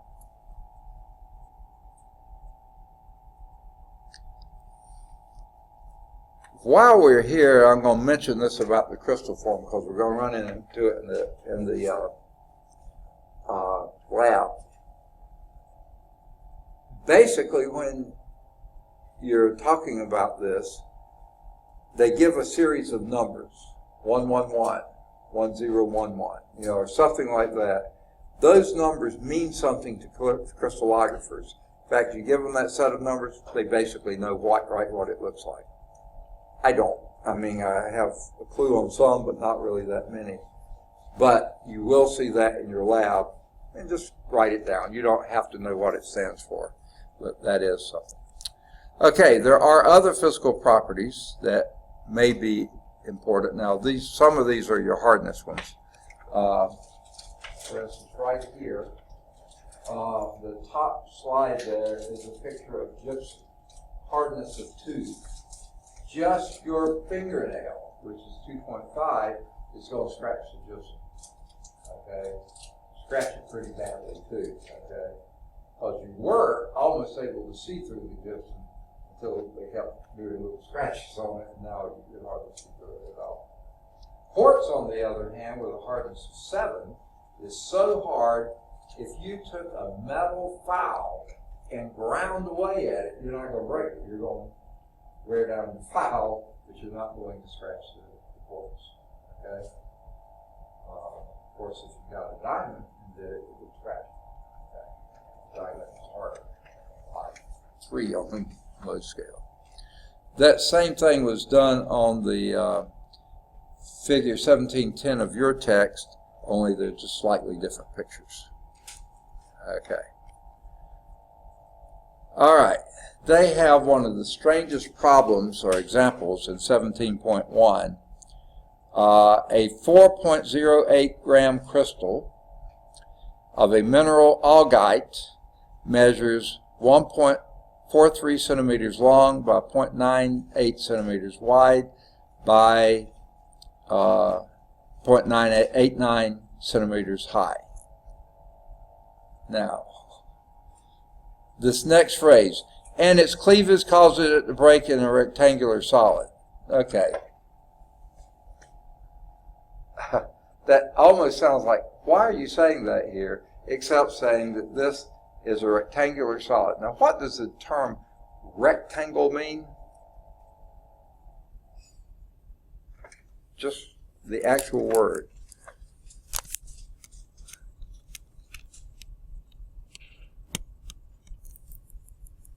What's the base of that word? The root.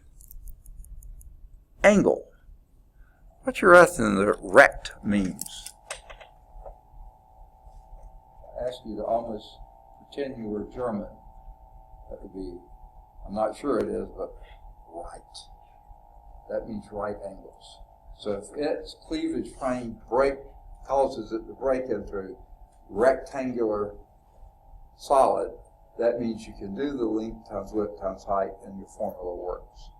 If it did a rhombus or something like that, you have to do a lot more to do it. So basically, that's all that phrase was in there for. But when I first read it, I thought, what does the cleavage have to do with anything? Until I realized, wait a minute, it's just saying this is a rectangular shape. Okay. What is its specific gravity? How would you do that?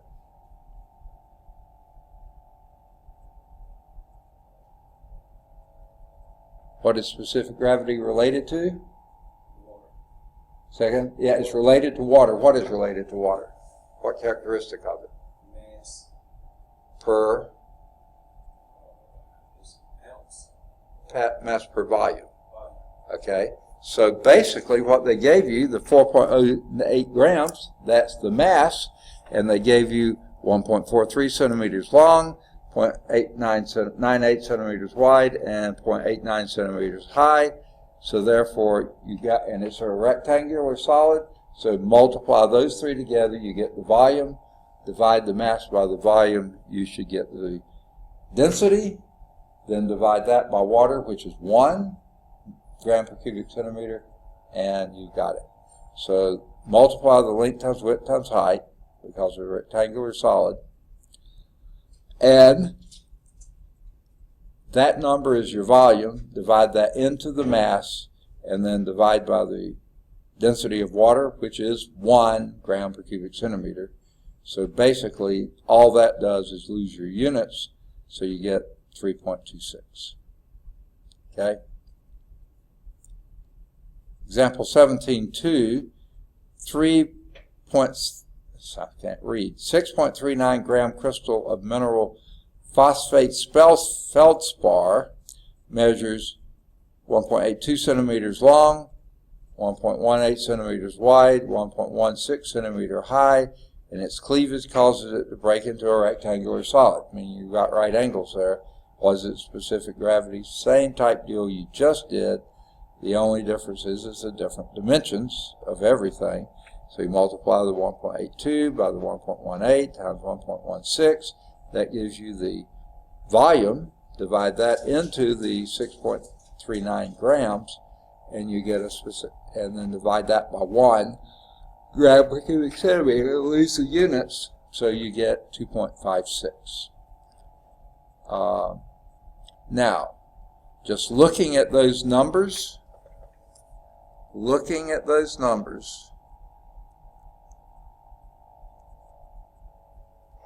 okay, the first one, 3.26, was for augite, right there.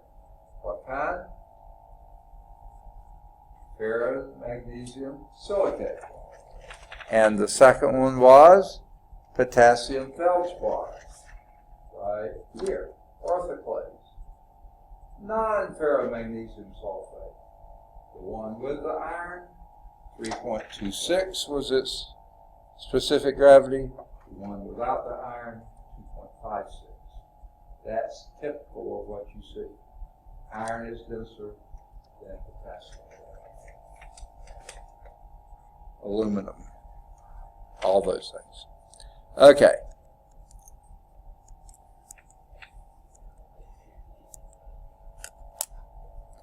Now we're ready for mineral forming processes. This is the 17.3 at the bottom of page 443. What forms these minerals? How are the minerals formed? Well, formation could include two liquid environments being the most common. And when you say liquid environment, what comes to mind? What do you think? Water. That's one, not the only one. Water solutions. Okay. Now,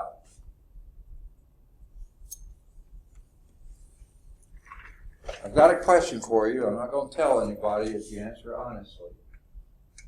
But have you ever, say, trying to help out in the kitchen some, you needed to put the beans on the cook, so you put the water on the stove, you knew you were going to want some salt in them because they're pretty bland without it. So you put salt in the water, turn it on the pan to bring it to a boil. You're going to wait until it came to a boil before you put your beans in. You went in and started watching TV or on the internet or your phone or something, and you forgot about it.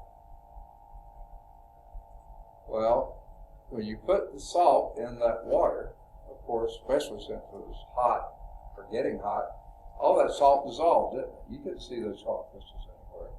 But if you did, let all that water evaporate away. Salt doesn't evaporate away. It's stuck on the bottom of your pan. Ever seen that happen? Of course, you wouldn't have done it, but probably your brother did, right? What has happened there, a water solutions, that means the mineral is dissolved in the water. And that's very common. All the water you see anywhere, unless it's distilled water you buy specifically, and I think maybe the thing that James was talking about earlier, deionized water, which they would use in boilers too. They just don't want it distilled. They want the ions out of there too. Okay? So deionized water, unless you have that, you got stuff in it. In fact, if you've ever drunk distilled water, you probably didn't like it because it has absolutely no taste at all. Now, you may not think water has flavor and taste, but it really does. They call water that has a lot of limestone, that came off of limestone, quite often call it sweet water because it's a good tasting water. Sodium in water would be even softer, soft water, for cleaning clothes and stuff, that might be good. Soft water for taking a shower, you can hardly get the soap to wash off, it's so soft, So there are different minerals in water. You're looking at yours now, I bet you they say minerals added for flavor, or do they? Calcium chloride, sodium bentonite, magnesium sulfate. Okay. You know why they added those? To make it taste better. If they had used pure distilled water, you'd have gone, yeah. You said this tastes terrible. What you really meant, this has no taste at all. In reality, those things make it. Well, one of those is a preservative, sodium bentonite, or sodium, whatever you said. Bicarbonate. No, that makes it taste better. What was another one you had? Magnesium sulfate. That made it taste better. Calcium chloride. That made it taste better. Oh, okay. I thought you said something else. Okay. There may have been something in there that was also sort of a preservative. But the other things just added a little bit of flavor. So All water contains things dissolved. Water is one of the best solvents out there. It picks up stuff all the time. And especially if you can think of water falling on the soil, dissolving things off the soil, running down into a creek. The creek runs into a stream. Stream runs into a river. Other streams come into the river. Other rivers run into bigger rivers and stuff like this. Finally, they dump into the Gulf of Mexico or the Atlantic or Pacific Ocean, and they're carrying with it all sorts of stuff dissolved in the water. Okay? Let's take the Gulf of Mexico, for instance. Now, do things dissolve in water more easily when the water is hot or when the water is cold? You know this. Do any of you drink sweet tea? Yes, when it's hot. You put the sugar in the water, when the tea's hot, it's going to dissolve every bit of it. You wait till you have the iced tea there, put the same amount of sugar in, all winds up at the bottom. It doesn't dissolve well at all. So, these nice, hot, warm days we have, that's why we have such poor soils here, because the water that falls carries off the nutrients. They dissolve the nutrients, carry it off, goes downstream, and ultimately winds up in the Gulf of Mexico. Do you remember what one of the really big problems was with the big oil spill that they had in the Gulf, the ruptured line, what did they call that? They have a name for it, I can't think of it. Yeah, several years ago. What was one of the big problems there? It was so deep, like a mile down. And a mile down in any body of water, no sunlight is getting through there. So it's pitch black dark. But the sun also brings with it warmth. No warmth gets down there. That water down there was probably just above freezing. I always thought the Gulf of Mexico was like a warm bathtub. You know, it's just the water is always warm. When you go down a mile, it's not warm. Okay? So what you have is all this water solution bringing all this stuff, dumping it into the water, dumping it into the Gulf of Mexico. Well, it's nice and warm in the Gulf of Mexico, and the water evaporates, just like it did in your pot on the stove. And that stuff settles down to the very bottom where it's really, really cold. Well, then those crystals that you dissolved in the water on the surface, when it gets colder and they get more concentrated, they come out of solution as crystals deep down, and they form back somewhere there. And that's what I was getting at. A mile down, you couldn't see anything. No one could get down there. And the robotics, anything they tried to do, it was so cold, everything was really hard to do down there too. Well, the crystals formed from highly concentrated ions come back out of solution. Okay? So that's one way that the minerals were formed. Whatever is dissolved in the water, when the water evaporates away or it cools or whatever, then those things come back out of solution. That's one liquid source of minerals. Another is magma. Anyone know what magma is? Say it again? Okay. Okay, you're almost using two words that are slightly different, but you're absolutely right. It's melted rock, molten rock. That means melted rock. And since it melted, and basically this is exactly what they did out here at the steel plant, right? They heated it up so hot until it melted, right? And when it melted, then they skimmed off all the impurities and stuff like that, and then left the pure metal there, and then let it harden slowly, rolled it into sheets, whatever they wanted to do with it, they could do with it then, okay? Well, molten rock, when it cools, it recrystallizes into whatever the crystals can be formed. Now this can happen either below the Earth's surface or on the Earth's surface. The term that you use, lava, is magma that has cooled at the Earth's surface out in the Earth's surface rather than below ground. As long as it's below ground, it's magma. As soon as it reaches the surface, it becomes lava. Same stuff, it's just where it is. Okay. So that magma, the lava was magma before it came up, is that magma cooling and recrystallizing. Okay? Talk about this just a little bit later too.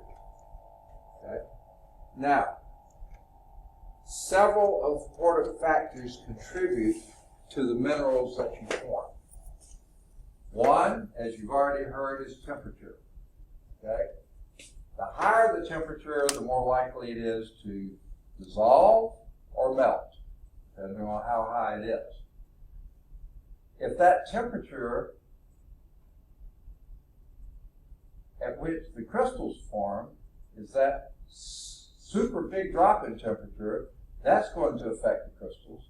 If it's a very slow change of temperature, that affects the crystals as well. So the temperature at which the crystals are formed, that's going to be important. The pressure under which those crystals form, that's going to be important too. James earlier said what diamond was. What is it? Carbon. Guess what? I have a lot of carbon in my chimney. Is that diamond? What is it going to make? It happens at a certain high temperature. It happens at a certain high temperature. Yes, okay. The diamonds have to form at very high temperatures, but also at extraordinarily high pressures. That means that happened way deep, where the pressure was great, but also the temperature from the heating from the Earth's core, almost did. Or else they came right out of a star where it exploded and stuff, so maybe that's where they came from. But it had to have both high temperatures and high pressure. Another big factor is time. We'll see this time and time again. How rapidly something happens affects the crystal structure just about as much as what goes into it. And then the last thing, of course, pretty important, the availability and concentration of certain ions in solution. If you don't have very much calcium carbonate in solution, you're not going to form limestone. You're going to form something else, okay? But if you have a lot of calcium carbonate in solution, there's a good chance you will be forming limestone, okay? So it's what is the availability and concentration of the ions in solution. Okay, why in the world do they have a glass on this slide? What is that talking about? Glass is a very rapidly, there's time, very rapidly cooled solid, there's your temperature, lacking a crystal structure. And this is the one I couldn't remember if we had mentioned before, okay? Would you say glass was a mineral?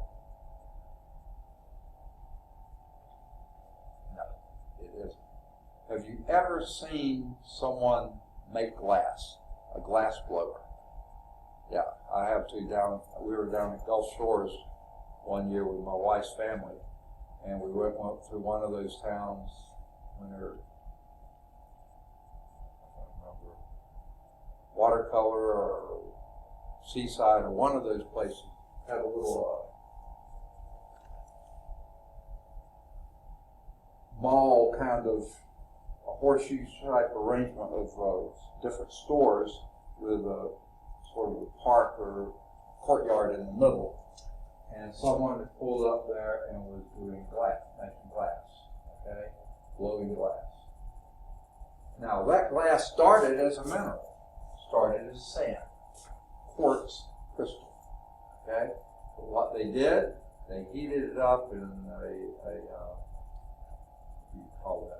Very hot oven, kiln. Heated it up in a kiln, very, very hot until it melted. So now it was no longer a crystal structure because a crystal has, a mineral has to be a solid, okay?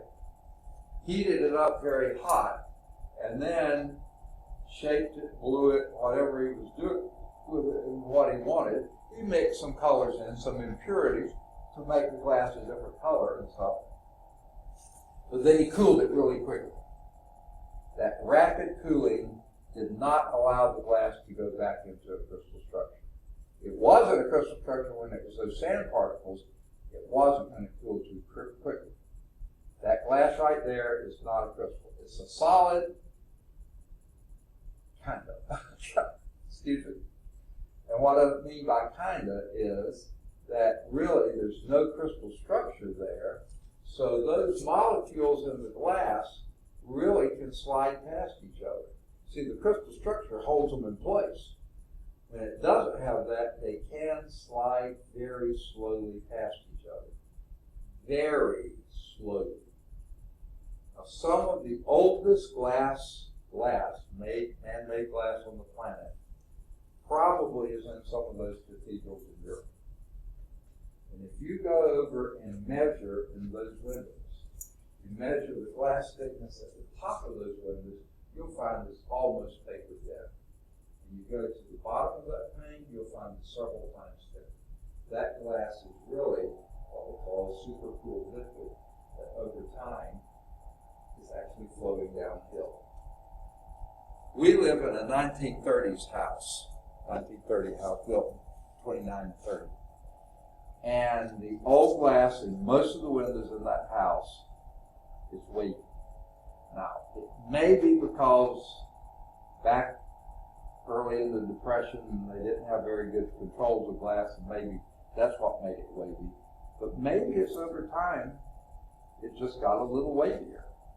But you can see when the sun comes in, it makes pattern. When you look outside, things are not, it's sort of like being in one of those mirror houses. Things are a little distorted. Mirror houses are a lot distorted, but there it is. It's a wax that crystal structure. Now, is there any naturally occurring glass? You'll hear it phrased sometime, volcanic glass. And what that is that magma has come up, become lava on the surface, and cooled really quickly. Did not allow that to go back into a pure crystal structure, fixed crystal structure, so now it fractures about any way it wants to. And that stuff really does look shiny. It looks glassy. It's not clear though, right? What's that? It's not clear though, right? No. It's got iron in it and stuff like this. It's not clear glass, but it has that glassy kind of surface to it. Yeah, glossy surface. Any of you into Games of Thrones, or what is that? Is that the name of it? It's a TV show, but there's a books that went before. Game of Thrones, is that it? Yeah, Game of Thrones. Any of you into that at all? Okay. I've read some of the books. I've not seen the TV show at all, ever. Okay, but in that there's a certain kind of sword or something they make out of obsidian, which basically is volcanic glass. It's supposed to be able to kill something, I don't know what it is, but they did use that. I said, I know what obsidian is, okay. I've studied physical science before, okay. So, let's look at one of those features. The top one was temperature. Let's look at the minerals formed at very high temperatures. Now, a guy named Bowen, by the way, every time you see one of these names, Bowen, and stuff like that, there's a paper topic. Well, of course, 3/4 of you have already turned in your papers, so preaching to the choir here, okay?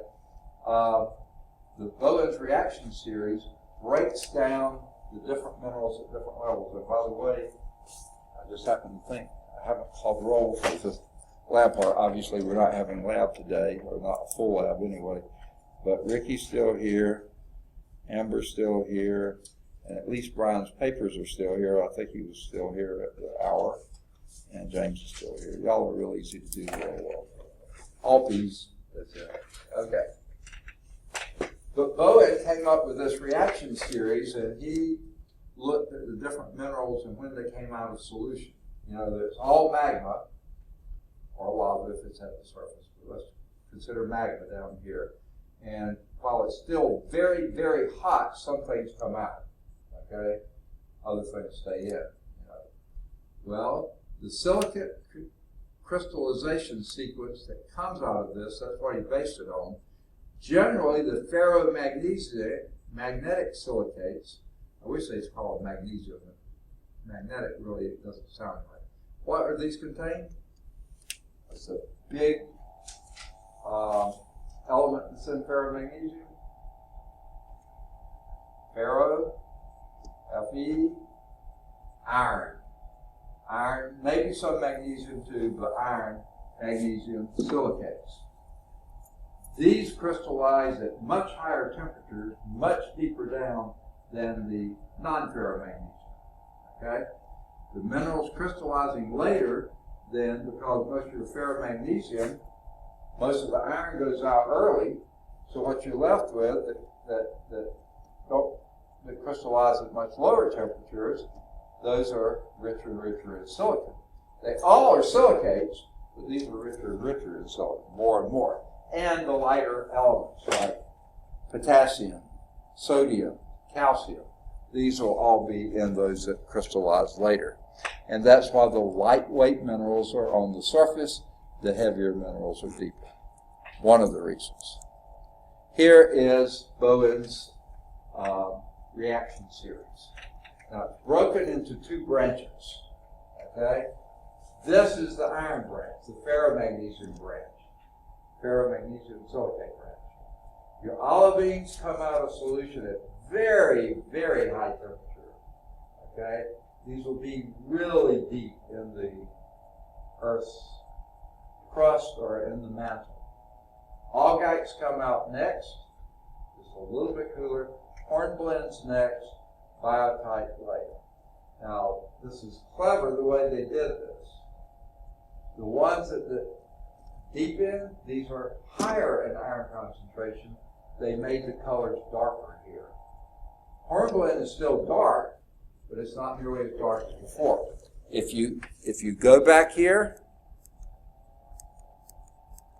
remember this picture? Augite is to the right, hornblende to the left, and I guess biotite in the center. Not quite as dark as these were. Okay? So the augite here, the biotite here, the hornblende here, and the biotite there in the center.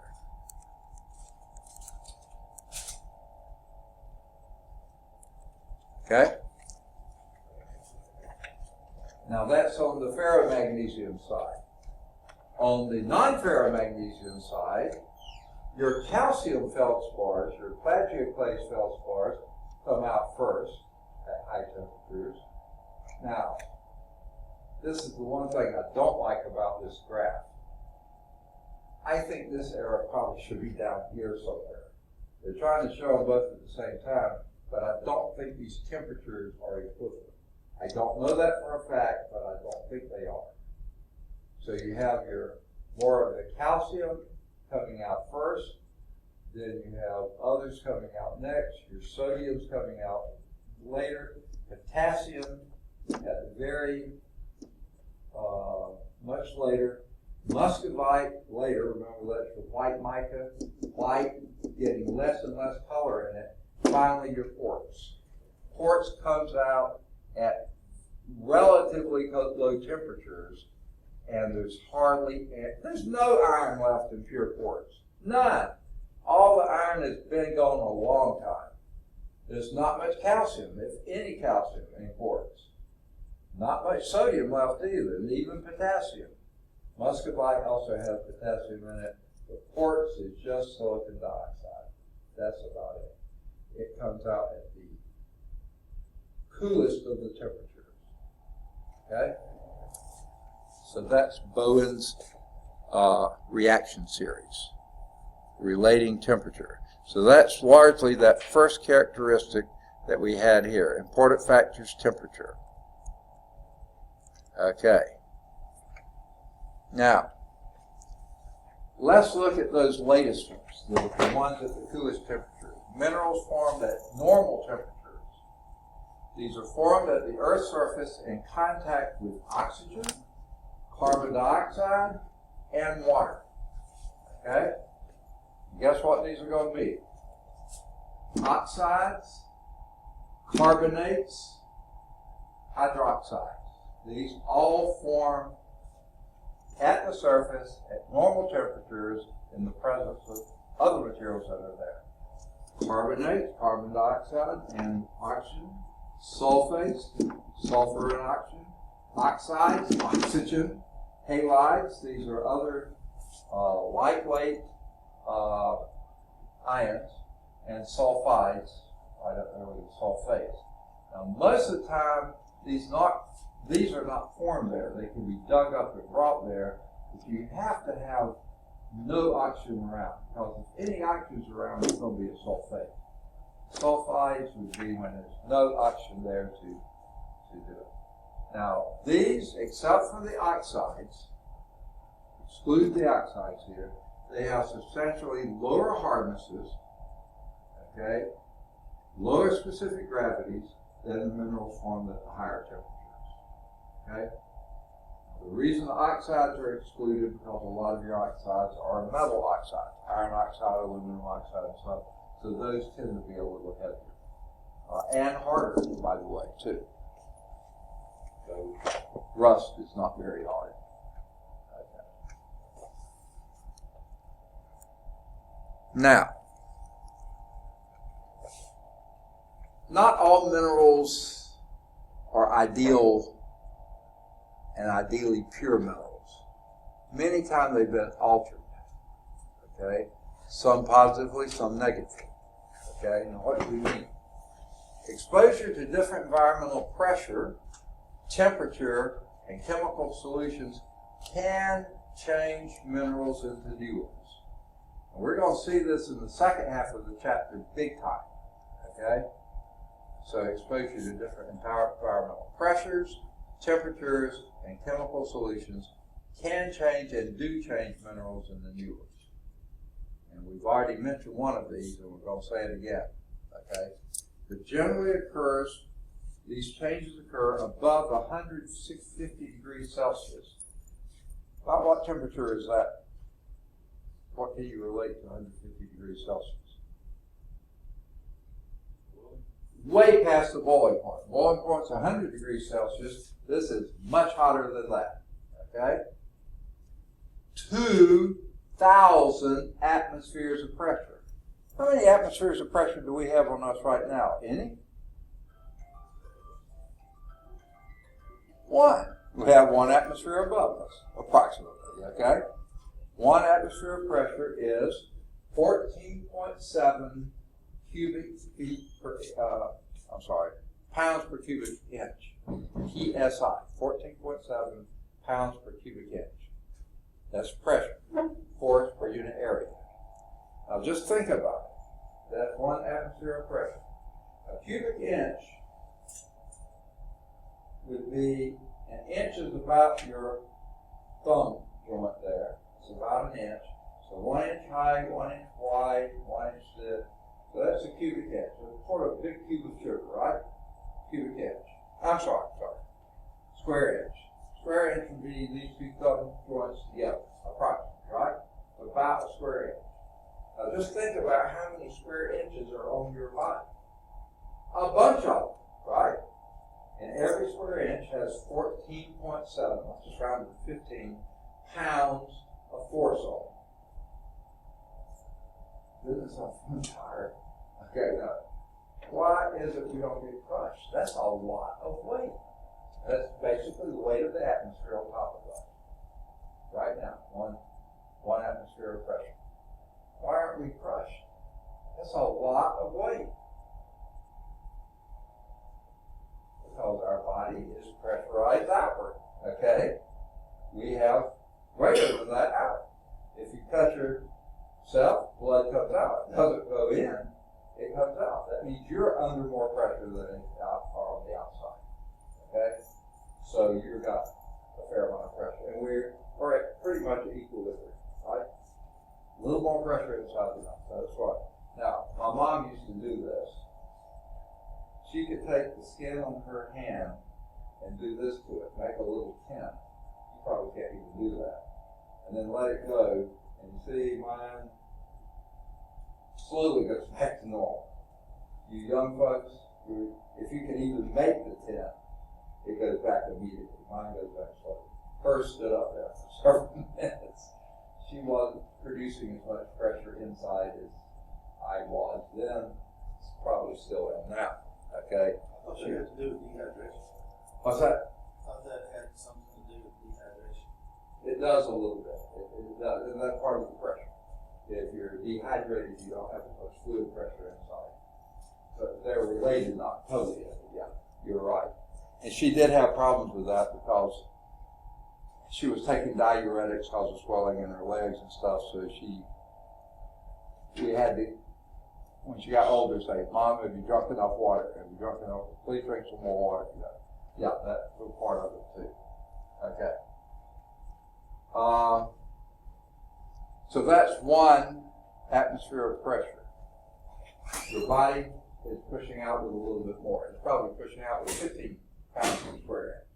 So we're fairly close to equilibrium there. Now, this is a silly aside here. For those astronauts that go up into space and working on the space station, doing the spacewalks, especially this happened. Remember the Soyuz Russian space station that was up there for several years? We had a space station up there, I think maybe before they did, and ours quit functioning well. We got their people off, and then a while it crashed into the earth. They had theirs up there for a while after we didn't have any more. Now they have the International Space Station up there. That's where everybody goes. But for a while at the Soyuz space station, that's where astronauts stayed when they were up there in between, and Americans were there as well. The Russians used unmanned craft to come in and bring supplies to them. And they were operated by computers and stuff and guided and stuff. The astronauts inside could take over the control. I don't know what happened. One of the big cargo ships, you might say, came up and crashed into it. They came in too fast, or the computer controls didn't work. Something went wrong, and basically the people in the space station had to retreat to an inner area and stay confined for quite a long time because of a lot of damage to the outside. Well, we had the space shuttles at that time. We could send up a crew to help them do the repairs on the outside. Now, if you think about that, where a space big, bulky transport thing came and mangled the metals up in space, there must have been a lot of jagged metal up there, right? And those astronauts were up there trying to repair that, floating around in space in those big, bulky spacesuits. Now, why did they wear the spacesuits? For oxygen. Okay, number one is oxygen. They got to breathe, so it has to have oxygen. Any other reason? What color was it? White to silverish, right? So they reflected that harmful radiation that our atmosphere protects us from. They didn't have that, so they have to be protected from that really deadly radiation that's all over space out there. Okay, our atmosphere shields us from it, and we still get AIDS and skin cancers and cataracts and things because we still get some of that in. So they aren't shielded. They have to have that help. But the other reason for those big bulky spacecraft, spacesuits, pressure. There was no atmosphere out there. There was no atmosphere of pressure. So think about this. If working on that jagged metal that was there and someone happened to rip the spacesuit,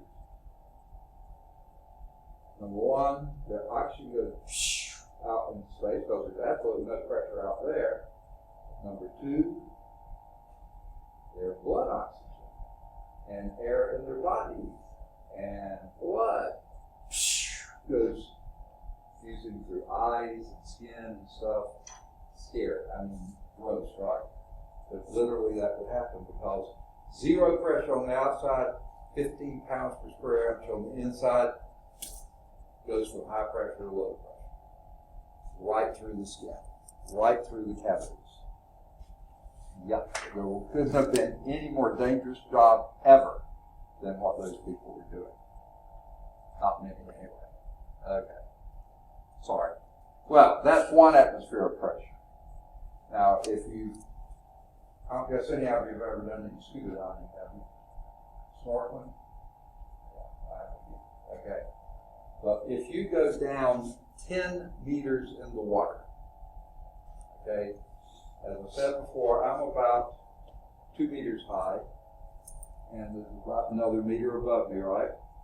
Okay, so this is about a 3 meter high room, and the next portion of the building has 3 stories on it. We only have 2 here, but the next portion has 3. Okay, that's about 10 meters. 3, 6, 9, and this is, between the floors. Okay, so about 10 meters. So if you were scuba diving and went off the top of the building into down, that's 10 meters of water. Under 10 meters of water, you've added another atmosphere of pressure. Okay? So now you're at 2 atmosphere of pressure. Go another 10 meters down, so 6-story building deep, you are 3 atmospheres of pressure. Go 9 stories deep, 4 atmospheres of pressure. Okay? You got to go pretty deep underwater to get more pressure. This is talking about 2,000 atmospheres of pressure. That'd be an awful lot of water, but it's also solids, stuff like this. That's a lot of pressure. Okay? That's the weight of the earth over you. So this is really deep in the earth, really high temperatures, really deep in the earth. This is what alters your metals. And they give some examples here, and they don't tell you what they were before, but garnet, which is a semi-precious stone too, right? Is that the green one? I don't know my stones too well. Epidote? Yeah, it was red. Oh, garnet is red? Okay. So I think this, I don't know. Okay. Epidote, epidote, I don't even know how to say it. Talc, that really soft powder? Yeah, that's done it really well. Graphite. Okay, what happens to graphite if it goes into really high temperatures, really high pressure? And higher temperatures than this, by the way. And probably higher pressures than that. What happens to graphite? Graphite is pure carbon. That's when diamonds form. That's what alters graphite. That slick, almost uses a lubricant, to diamond, which is used as an abrasive. Okay, the strongest abrasive there is. Serpentine, which is one of those chain silicates that asbestos comes from. Okay? Those are examples of some of those altered minerals. Let's look at some of the ore minerals. Now, the ore minerals are mineral deposits that have some economic value. Okay? Often found in veins, and what that means, and you have to sort of go back and imagine this formation process. I'm probably not saying this absolutely correctly, but I bet you at the steel plant, when they started heating that ore, some things come out of solution, either combust away or start melting early. You probably get rid of those. Those are probably the lightweight stuff. Okay? And then you get hotter and hotter and other things come out. Well, just like different things come out at different temperatures, when it's cooling, they go back into solution at different temperatures. So if one layer got at the right temperature at the right time, then that would solidify all very common material, and that might be gold or silver or copper or something like this. So these veins are thin, flat bodies of that mineral material. Now it's left over from the crystallizing magma and flushed away in hot water solutions. That's the key thing about gold. Gold doesn't react very well to many things, so the other things get washed away around it, the gold stays there, and that's why, what did they do? Along the creek bed, the panning for gold, because the gold flakes stayed out of solution. They were just carried along by the water. Okay? A hot water solution would do more. Examples of some of these ore minerals: pyrite, which is iron sulfide, fool's gold; chalcopyrite, which is the sulfide of copper and iron. So I don't see where they get the calca here, but copper may be CO here, cal, I don't know why, but the pyrite means it's iron sulfide. Okay? So those are examples of ore minerals that solidify in a layer. And I can just imagine someone digging around down for, maybe apatite or something like that, or iron ore or something, and suddenly sees this level in there that's just beautifully colored and stands out among the rest and says, "Hey, we hit a vein of gold." You're a fool. No, that's not what it said. Okay. All right. Those are your ore minerals. That was the first half of the chapter. The chapter is rocks and minerals, but we actually did minerals and now rocks. This begins the second half. I'm not sure it's exactly half, but the second part of the chapter, rocks. Now, minerals, rock, don't remember. Okay. What are rocks? Aggregations, that's grouping together, of one or more minerals and perhaps other materials. Hot. We've got that perhaps other materials. What can be some of those other materials? Organic stuff. Remember, organic stuff can't be a mineral. It has to be inorganic. It could be glassy stuff. Glassy stuff is not crystalline. That wouldn't be a mineral, but that could be other materials that are in there. So you can have other stuff in there too. For instance, I bet you most of you, if you've ever seen much limestone, you would have sometime or another been to pick out the shell that's in there. Because limestone forms in the bottom of the ocean, and while the minerals were forming, also that shell, which is not mineral, because that's organic, it got in there as well. Okay?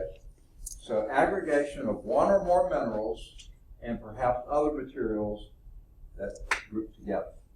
Minerals are physically combined to make rocks. So you might have some hornblende and some augite, some biotite and some quartz. So you could do them together, but somehow physically they're combined to make the rocks. The rocks are made up of one or more different minerals somehow physically combined together. Most rocks are silicate minerals, especially those on the crust of the earth. 92% of them are silicate minerals, generally. Okay? So what are your classification schemes for rocks? Since they're mixtures of all sorts of things, well, it's based on how the rocks were formed. That's one part of the classification. That's the main part, actually. 3 main groups. And we'll talk about these each individually. First, igneous rock. What does that word igneous say to you? Anything? What if I covered these? Can you think of any other words to start with ig? Huh? No, I-G-N. You have to have N in there as well. Ignite, exactly. What does it mean to ignite? To start a fire, exactly. So, an igneous rock means fire. Fire rock, hot rock. In other words, rock that came from magma or lava. Okay, lava was magma. So, rock that came solidified from magma. That's igneous rock. Sedimentary rock. What do you think of as a sediment? Something, that settled out. That's how sedimentary rocks were formed. familiar with the concept of metamorphic or metamorphosis? If you hear that word, what comes to mind? Second? Change, an excellent way to think of it. These are rocks that have been changed from something else. Well, it's the only two else's you have here, igneous or sedimentary, to form new rocks. Well, there is actually a third one. Other metamorphic rock that then changed again to be something else. I was hoping someone would have pop up with a thing. The first time I think I ever heard the word metamorphosis was probably in a science class somewhere in elementary or junior high, somewhere in there, when someone was talking about caterpillars to butterflies. That's the first time I ever remember hearing. That is a change, folks, from a hairy, fat, ugly caterpillar to a beautiful butterfly. Okay, that was metamorphosis. That's what I think of. Now, there's also a very beautiful illustration in Scripture too, but I won't get into that of what metamorphosis is. Okay, but those are rocks, you're absolutely right, that have been changed. Okay, so let's start with the igneous rocks. Like we said, igneous rock or hot rock, okay? Not the cafe, but it's formed from magma, either below the Earth's surface or above the Earth's surface. Of course, that magma came above the Earth's surface, it was called lava. Okay, below the Earth's surface, it's still called magma. It was magma. All rocks were at one time igneous rock, because the other two were formed in other ways from other rocks.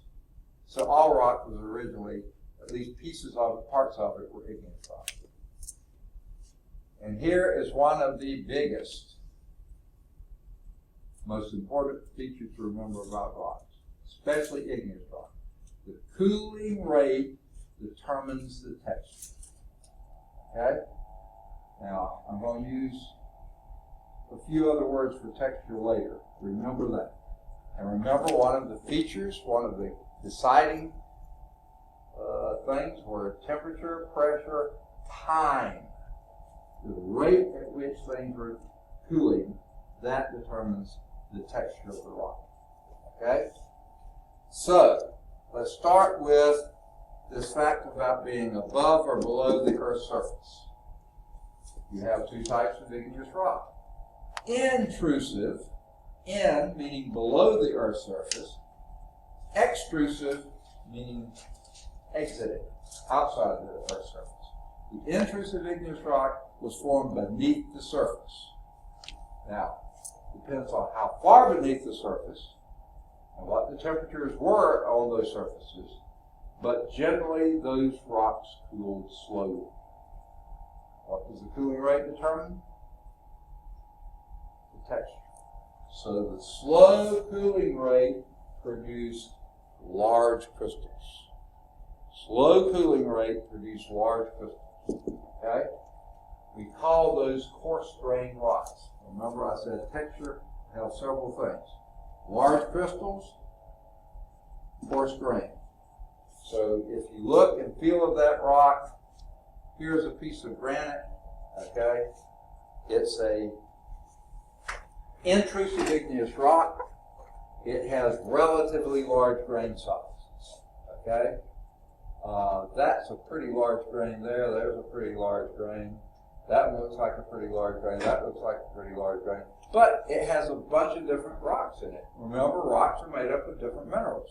There's probably a little biotite, the dark stuff, a little quartz, the whitish stuff, a little hornblende or something, the brownish stuff, not hornblende, plagioclase or something, the brownish stuff. So yeah, it's a mixture of different minerals, but they were formed slowly, making fairly large crystals. You can almost see the texture there, okay?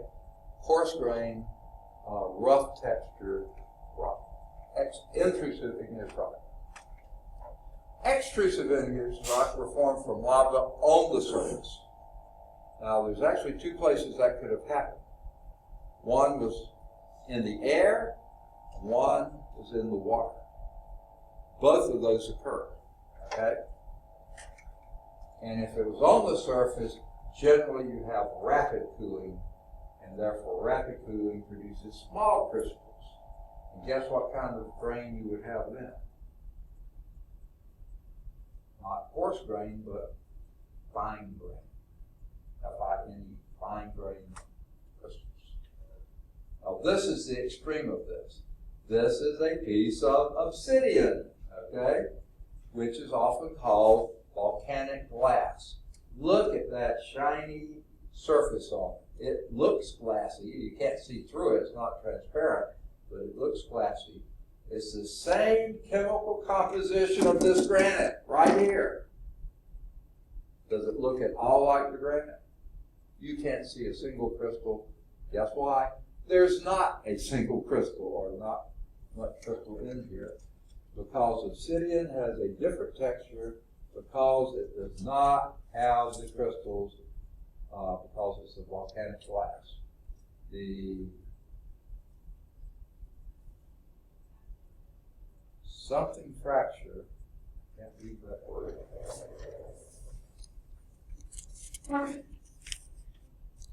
Oh, in your book, you have an even bit better picture. It's sort of like they took that picture and zoomed in on it with a microscope, and you can see the individual crystals there. Granite is a coarse-grained igneous rock composed mostly of lighter color, light density, non-ferromagnesium minerals. Earth's continental areas are dominated by granite and by rocks with the same mineral composition of granite. Oh, there's your obsidian. That's it's a similar picture, but it's not the same. This piece of obsidian, which has the same chemical, okay, here's what I was looking for. The curved fracture, that's what I was looking for. I couldn't read that word. Fracture surface is common in non-crystalline substances such as glass. Okay, so that's obsidian. Same chemical composition as this. Crystals all over the place here. You won't find hardly a single crystal there. That cooled too rapidly. Now, if it cooled not quite that rapidly, but still more rapidly than this, you have very fine-grained crystals. So that's the extreme. This is coarse grain. In between that would be fine-grained crystals. Okay. So, guess what? We try to classify igneous rock too. We've already done one classification, intrusive, extrusive. Okay? Here's another. Two factors, mineral composition and texture. And we've already hit on the texture too. Mineral composition, non-ferrous composition, and that's going to be on the left of the figure. Let's show the figure. Okay? That's over here. Very little iron, non-ferrous composition on the left. Here's your quartz down here, your potassium feldspars here, your sodium-rich feldspars here, your calcium-rich feldspar here, and these are plagioclases. This is orthoclase, okay? And this is just a plagioclase feldspar here, okay? Something in between those. Now, look at this, okay? One thing they didn't show, mica. Mica would be sort of in the boundary here. So I want you to look at those in the order you see them and compare it with, whoops, too far, that. There was the quartz down here. You didn't see the muscovite. Then you had potassium feldspars, sodium feldspars, calcium-rich feldspars, and just regular feldspars mixtures in between. That shows Bowen reaction series shown there by temperatures. Here you have percent composition. Very rich in silicates here, not so rich over here. Increasing potassium and sodium. Notice these are first column elements, okay? And then increasing calcium, magnesium, and iron. Calcium, magnesium, second column elements. Iron over there in the metals. Okay. Notice you do have just a little bit of biotite here, even on the far left. Not much. Looks like 1% or no more than 2 or 3%. Well, guess what? This granite that formed near the surface, it's intrusive. So it was below the surface, but it was high in the surface. Notice it's just a little bit of black in there, and that's your little bit of biotite. Okay? Little bit of iron content there, but not very much. Mostly silicate. Even the iron is an iron silicate. Okay? Now, so your non-ferrous composition on the left, low density because it doesn't have much iron, light color because it doesn't have much iron. The granite's most common example here, but these are coarse grained, meaning where do they form? Deep, cooled slowly. Not super deep, but deep. Coarse grained means they cool slowly. The fine grained, they cool more rapidly. They must have been closer to the surface. I don't see this used a lot, but rhyolite would be another one that's very similar to the composition of granite, but the grain size is smaller, fine grain. And then beyond that, you have your obsidian, the glass. Okay. Now they were also pretty clever here. The quartz they made white, very light. The potassium feldspars, orthoclase, just very light tan.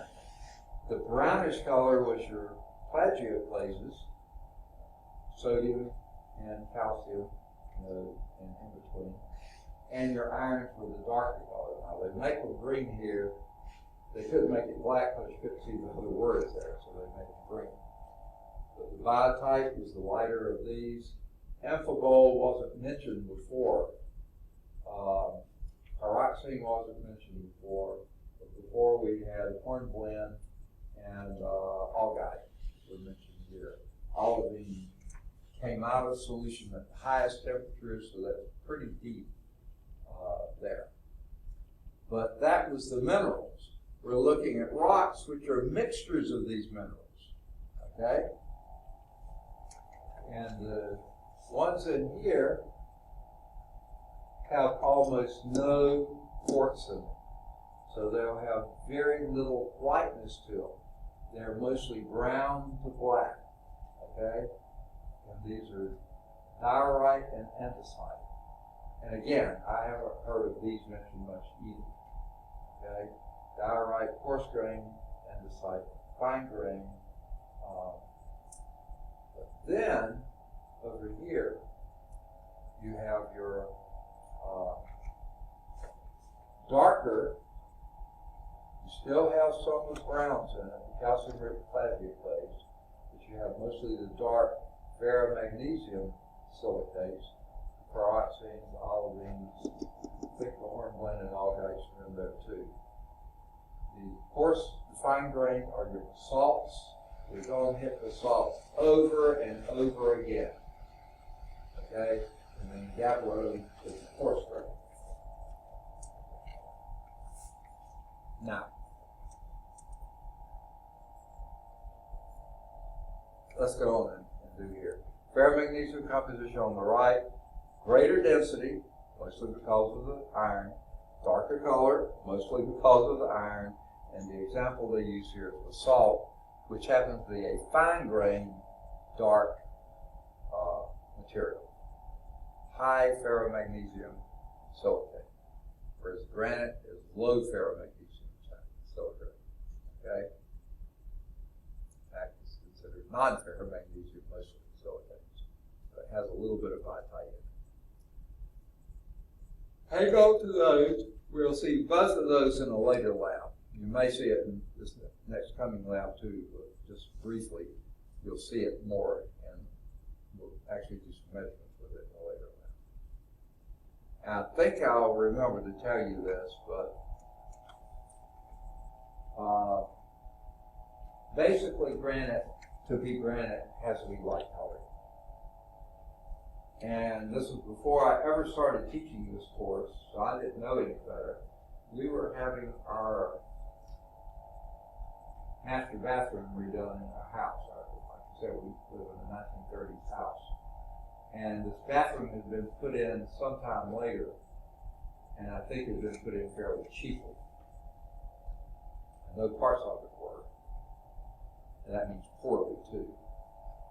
The reason we started having it done was the tile, which my wife didn't really care for that much anyway, like this. She really likes appearance, except for her husband, she doesn't care for it. But she likes things to look good and to be good quality. And we had these, I don't think they were quite pinkish, but just some old tile that was pretty dated. But we could not keep the grout clean. We couldn't even get it clean. And we were afraid if we did too much scrubbing on it, the grout would come out. You got to have the grout in there. So finally we said, we sprayed it with Clorox, we did everything. We couldn't get the dark mold, mildew, whatever was coming through. So she said, I don't like the towel anyway, let's have it redone. So we went to the stores and looked around and found us a light colored tile to put on the floor, and then a tannish type tile to put on the walls of the shower, and a kind of a mix of the two for the floor of the shower, smaller and stuff like that. It looked okay, and we found the border to put around it. Fairly simple. But then we brought in the guy who had done some tile work for us before, and he had been recommended to us by the realtor when we bought the house, because some things needed to be done. He was excellent. He was a craftsman. He worked for some company and only did these kinds of jobs on the side, so he got his regular paycheck, so he didn't rip us off, but he just loved doing the stuff. And he said, he's the one that said to me, "Oh, this floor is just going to be so light, can you go get me some black granite?" I never heard of black granite, but I figured he knew what he was talking about. I said, "Where are we at?" "Oh, any of these places will have it." So I went and started asking around. Sure enough, they said, "Here's some black granite." And it was a dark thing. And like I said, we had a light colored floor, so he did a little pattern on the floor, put some little squares in the dark, and really made the floor much better. But then he did where we had just a plain border that was about shoulder height or something like that in the shower. He interrupted that and put squares from the floor in there that were the same size block here, that were lighter colored than what that was. And then in the middle of that square of 9, he put the black granite. So it really made a great job. He did all this, didn't charge us anymore. He was a craftsman. He liked it, he looked good. And he set up his event. He just did a great job. And my wife's mom, who had spent probably a fortune on making her bathroom look great with all the fanciest materials and stuff, she came and looked at ours and found we used fairly cheap material and stuff like this, and she said, "Boy, you kind of got it, did a good job." He was like, okay, yeah, jealous, I think. But later, my niece I guess she either came to visit or I was telling her about it. Now, she had been a geography major on a master's, and I said, "Yeah," the guy told me to go to the store and get some black granite. And she looked at me and said, "Uncle Charles, there's no such thing as black granite." So, well, that's what he called it. She said, "There's no such thing as black granite." I started teaching this course and found that she's absolutely right. Granite is over here. It's never black. Never black. What he had me get was basalt, not black granite. It was black rock, and they called any rock granite. If it was rock, it was granite, and he called it black granite. It was basalt. How did I know it was basalt? You can hardly see the crystals in it. They are there. We'll see some down in the lab. Very fine grain. Now, several years later, we built the house on the farm over in Georgia, so we'd have a place to stay when we went over to take care of things there. Also, it might wind up being a retirement home, we don't know. But they had some black stone for the kitchen cabinet island that was there, and it was a gallery like that. When they put that in, it was the same color as the basalt, but you could see the crystals in it, big crystals. And I thought, that's got to be gabbro. Dark color, same color as basalt, with bigger crystals. That same niece came to visit and said, oh, nice piece of gabbro. I got it right. Okay. So that was her major. Okay. All right. I think I beat that to death, didn't I? So this is igneous rock classification. The grain size, coarse or fine, that is determined what? How? What determines the coarse grain, fine grain? Okay. I couldn't hear all that. Light color, and I guess it's the low surface formation. Okay, now you just described granite for me, but what differentiates coarse grain from fine grain? It may have something to do with how deep. Well, yeah, above ground's always going to be very fine or glass, no crystal structure at all. The key is the cooling rate. If it cooled slowly, it's coarse grain, big crystals. If it cooled rapidly, near the surface, then it would be fine grain. Now, where do you find most of your basalts? That's the volcanic rock beneath the ocean. Okay? That cooled pretty quickly, so if it wasn't glass, it was basalt because it didn't have time to form large crystals. So most of the floor of the ocean, a lot of that is going to be basalts. We'll see that a little bit later too. All right. Let's move on to sedimentary rocks. These are couch potato rocks. They just not what it means. Sedimentary rocks formed from particles or dissolved materials, one or the other. Okay, particles from previous existing rock. That's why they say all rock was at one time what kind? Igneous. Okay. Sedimentary rock was made from particles or dissolved materials that previously were existing rocks. Could have been igneous, but there could have been others too. So, you have these sediments. These sediments are accumulations of either silt. Now, when you see the word silt, sand, and clay, they don't mention clays here, they say other materials. Silt, sands, and clay, you're not talking about what makes them up, composition. We think of sand as being that white stuff on the beach. Yeah, we call that sand. But what really makes it sand is what size it is. Okay? Let's go back to my dime now. Okay? If I can find it. There it is. That dime is about 1 millimeter thick. To be a sand particle, you need to be at least 2 dimes thick, 2 millimeters thick. At least. At most. That's the largest size to be called sand. Do I have another dime? I'll use a penny, that's close. That would be the largest dimension of a sand particle, 2 millimeters. Okay? It goes down to about 0.2 of a millimeter. So that's the size range for sand. Basically, sand, think when you rub it between your fingers, it feels gritty. You know, you can feel the texture. Okay. Silt is the next smallest. Okay. When you see the word silt, think flour. You know how slick flour is? It has component in it, but it's really small. And when you see the word clay, that's what you're thinking. Remember the 2 micrometers? That's the biggest clay particle. All those points I picked up, I didn't pick up the dime.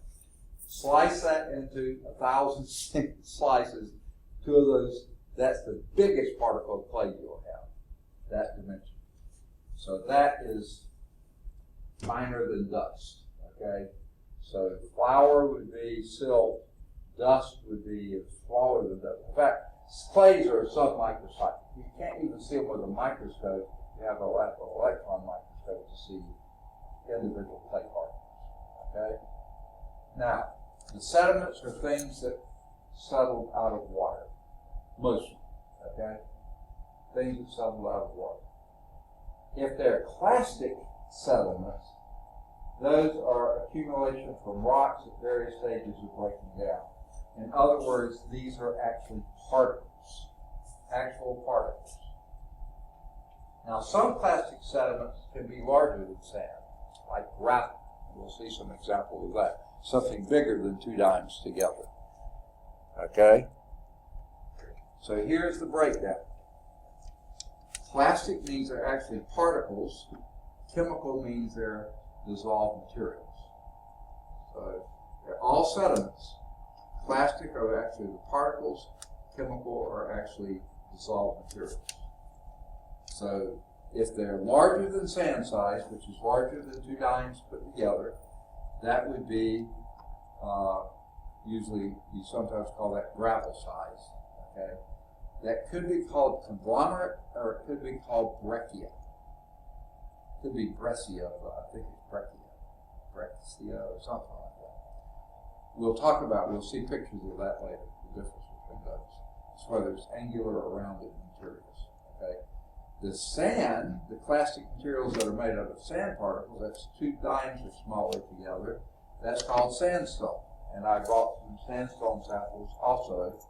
I brought most of these from Winston County, where my wife's family had a lake house, and you can feel the sand, you can feel the grit when you rub the surface. There's also plastic that's from silt or clay. This is sometimes called siltstone, claystone, or shale. Okay? Now the difference between those, shale is in sheets, whereas siltstone and claystone are usually chunks. Now, I'm not sure exactly what this is, but I've heard it and I've felt it before, something called soapstone. I'm pretty sure that's either a siltstone or a claystone, but I don't know that for sure. Soapstone. It's almost greasy feeling. I mean, there's no grittiness at all there. Okay. So those are the plastic settlements. Those are actually made out of particles, depending on the size of the particles. Now, the chemical sediments are things that come out of solution, out of dissolved materials in water. One of these would be calcite, which we're going to see some samples in the lab. The other, and that's limestone, is the rock that forms mostly from calcite. The limestone can have quartz in it and other things, because those rock is different materials together, but to make it limestone, calcite is the chemical sediment that makes it limestone, if that's predominant or dominant there. If it's dolomite, then you have calcium and magnesium carbonate. That's what makes dolomite. That's the particles, and that's also called dolomitic limestone. If the chemical is gypsum, which is calcium sulfate, then the rock that you get out of there is called gypsum, though the rock can have other things in it as well. The chemical halite, which is sodium chloride, naturally occurring salt, crystallized salt. And we call it salt, rock salt probably, because it has other things in it, so quartz and other things. You don't want to eat too much rock salt. I'd say none. Dissolve it and use the salt out of that, throw the residue away. Not good for the teeth, not good for much of your body probably. Okay. You're going to see, they love this slide. They're going to show it 2 or 3 times. So get ready for it. Okay? Get used to it. Now, let's take those plastic sediments and expand them a little more. Clay think dust or smaller, that's less than 1/256th of a millimeter, okay, which would be basically less than 2 microns. That's what they're getting at, okay, and that forms claystone. Also known sometimes as mudstone, and if it splits into sheets, parallel planes, then it's called shale. Okay, so several different things it could be. Silt could also be that. When you think silt, I think flour.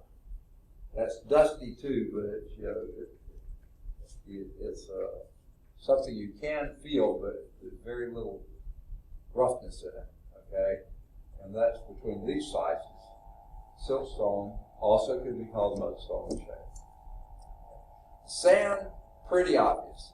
You can feel grittiness to it, or on the rock, feel the surface. If you can feel a grittiness, that's sandstone.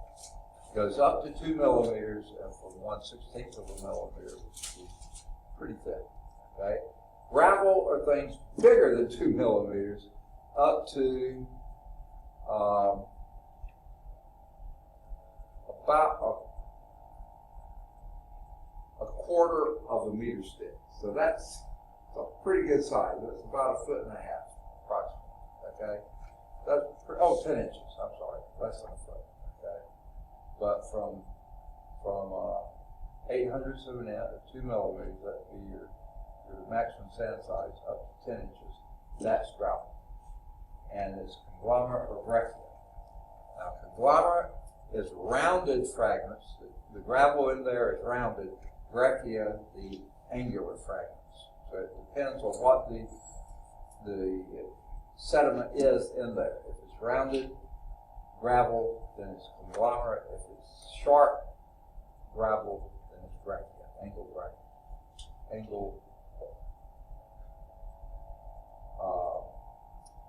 gravel, then it's breccia.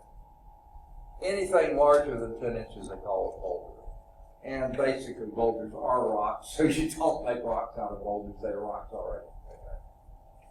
I don't know why they put it in there, except just to show you the size. Anything more than 10 inches of the largest dimension, call that a boulder. Okay.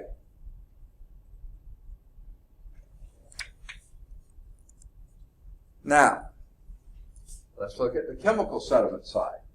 That last slide was mostly, well, no, it started with classic sediments. Now we're going to look at chemical sediments. So this is continuing from the class. This is formed from dissolved rock materials. Now, what would dissolve it? Water running over it. Okay? Now, have any of you ever seen a waterfall? Okay? What was underneath the water as it was falling at that highest point right before it fell? Rock, of course. Okay? Now, we saw some pretty massive waterfalls when we went out west, Yellowstone, those areas, Canadian Rockies there. Parents' family used to like to take a big vacation like that about once every 3 or 4 years, so I had a good time. My family never did that kind of stuff. So we did say, and they would show you sometimes if someone was around there, where you see this used to be up here. That used to be where the water fell. Because that water running over that rock consistently is constantly wearing down the rock. So the waterfall actually is reducing in height because it's wearing it down. So you see, that's what's dissolving that rock material. Now, it's dissolving parts of it. Other parts of it don't get dissolved but get loosened, and then they are your plastic sediments. Okay? So the parts that do dissolve, those from dissolved rock materials. 3 sedimentary paths. Okay? They love these classifications. Chemical precipitation from solution. Now, we kind of already talked about that, didn't we? You have a solution. Water contains all kinds of stuff in it, and either the water evaporates, and when they say precipitation, that means it falls out. it falls out. And so the water evaporates, it can't hold it anymore, so it solidifies and falls out. Or it mixes with something else. I don't know. When I was in college, first quarter freshman, we had inorganic chemistry first quarter, and I think I had 8 o'clock in the morning, and we had the lab sometime in the afternoon, and we had things that would give us silver nitrate was a solution in water, and they had us drop a few drops of calcium chloride into it. And what happened? The calcium chloride stayed in, calcium nitrate stayed in solution, but the silver chloride would no longer stay in solution. It fell out. So it was 2 solutions. Didn't look like anything there. As soon as you put the calcium chloride in, and some of that silver hit the chloride ion, then it went out. It precipitated out. So that could be the source of your chemical precipitation. Some other mineral comes into the picture and precipitates it out. The water evaporates away, or it gets so cold it can't hold it in it anymore, and then it precipitates. So that's one, chemical precipitation from the solution. All right, sorry. That's when this other ion comes into play. That's chemical precipitation. Crystallization from evaporating water, that was the other one I was talking about. When the water evaporates, it can't hold it anymore. And then they throw in this biological sediments. Wait a minute, if it's biological, it's not a mineral, because biological is from living things. It's not. What this means, these are some other things that could sediment out as well. Remember, a rock can be made up of more than one mineral and other material, other matter. So your biological sediments could be there too. And this would be things like I was talking about, that Bone Valley, Bone Ridge in Florida. Long, many years or centuries or millennia ago, these things that died in the ocean, the bones settled at the bottom, got covered and settled more, and then over time, things shifted and stuff, and they raised up. You know, they were forced up. We'll talk about that in one of these things. Those biological sediments, they may form. And actually that apatite used to be living bone, but it's changed so much that it became inorganic. Okay? So that could be biological sediments. To me, coal could fall into that. It used to be living, but it's not anymore. And here's their favorite slide again. Told you you'd see this over and over. This is to focus on this stuff down here. Okay? The chemical sediments, calcite and dolomite and gypsum, probably came out of mostly this first one. Chemical precipitation from solution. You got too much of something in there, it came out. Probably the halite came out from crystallization. I can't think of much that would make sodium chloride come out of solution except for evaporating water. Now, where would water evaporate from? Have any of you ever been to Yellowstone? If you can, manage a way sometime in your lifetime to make a trip to see Yellowstone. It is one of the most unique features on the planet.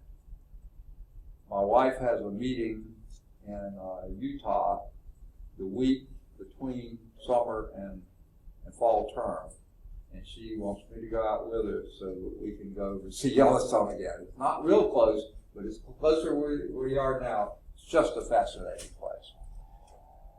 You know what those geysers are? You know, that's what we think of as Yellowstone, right?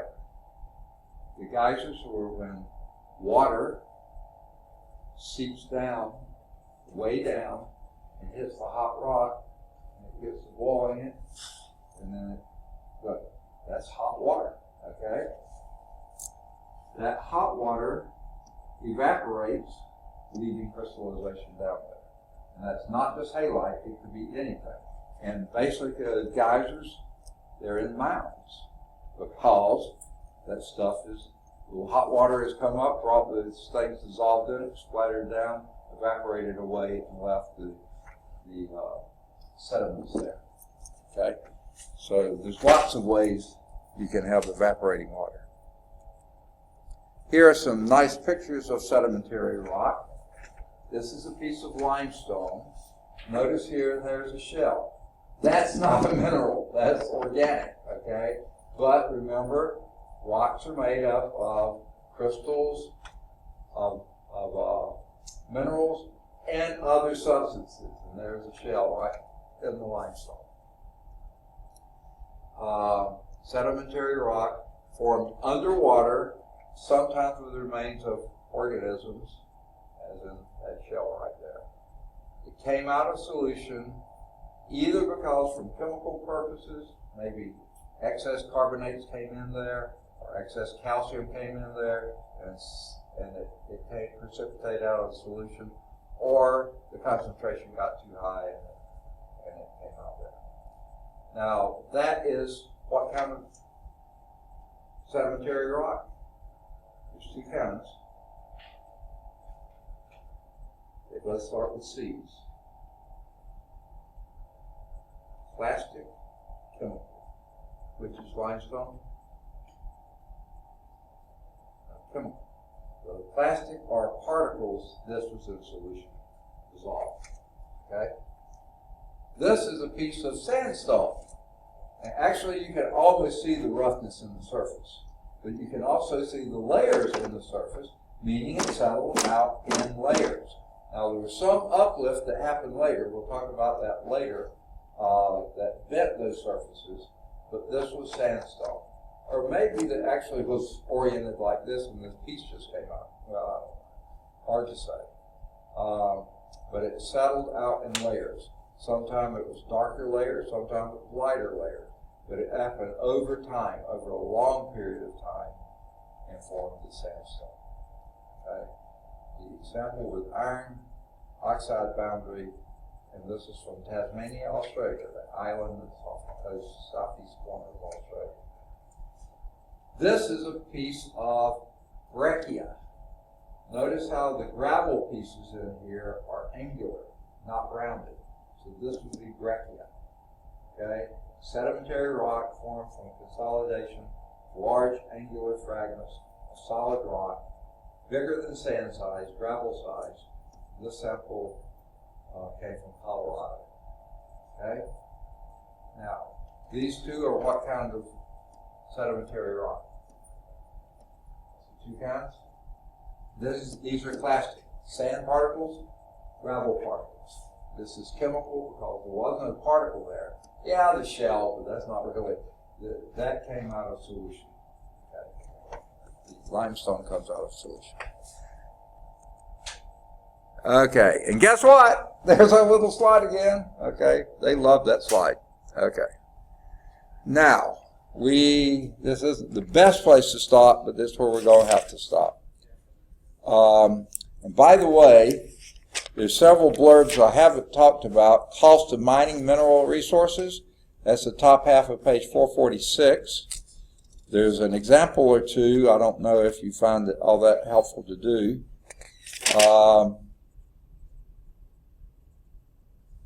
Some other really great pictures in your text. Closer look at asbestos. And the lithification is on the bottom of page, just about the end of page 448. That's where we'll pick up next time. Good deal. Any questions? By the way, next time we should easily be able to finish the chapter, like within, I'm guessing, 15 to 20 minutes. We'll take an hour and a half, okay? But then at 1:30, so from 12 to 1:30 we'll have class. And then from 1:30 to 3:30, we'll go down and do the lab. I have to find the computer lab for us to go to. But we'll go. Second? And the test will be Tuesday. Because I don't like to give the test the same day I finish the chapter. I like to finish the chapter and the next time I have the So yeah, the test will be Tuesday. So we'll probably get started on 18 because I'm pretty sure we'll finish 17 in less than an hour and a half. We'll see though. I talk too much, as you've noticed. Okay, yeah, well, you're going to have the test on Tuesday. The rest of us won't. Okay, that's right. And we won't be going to the planetarium that day either. Okay, good deal. I've got to run to the Birmingham campus, so I got to get out of here pretty quickly.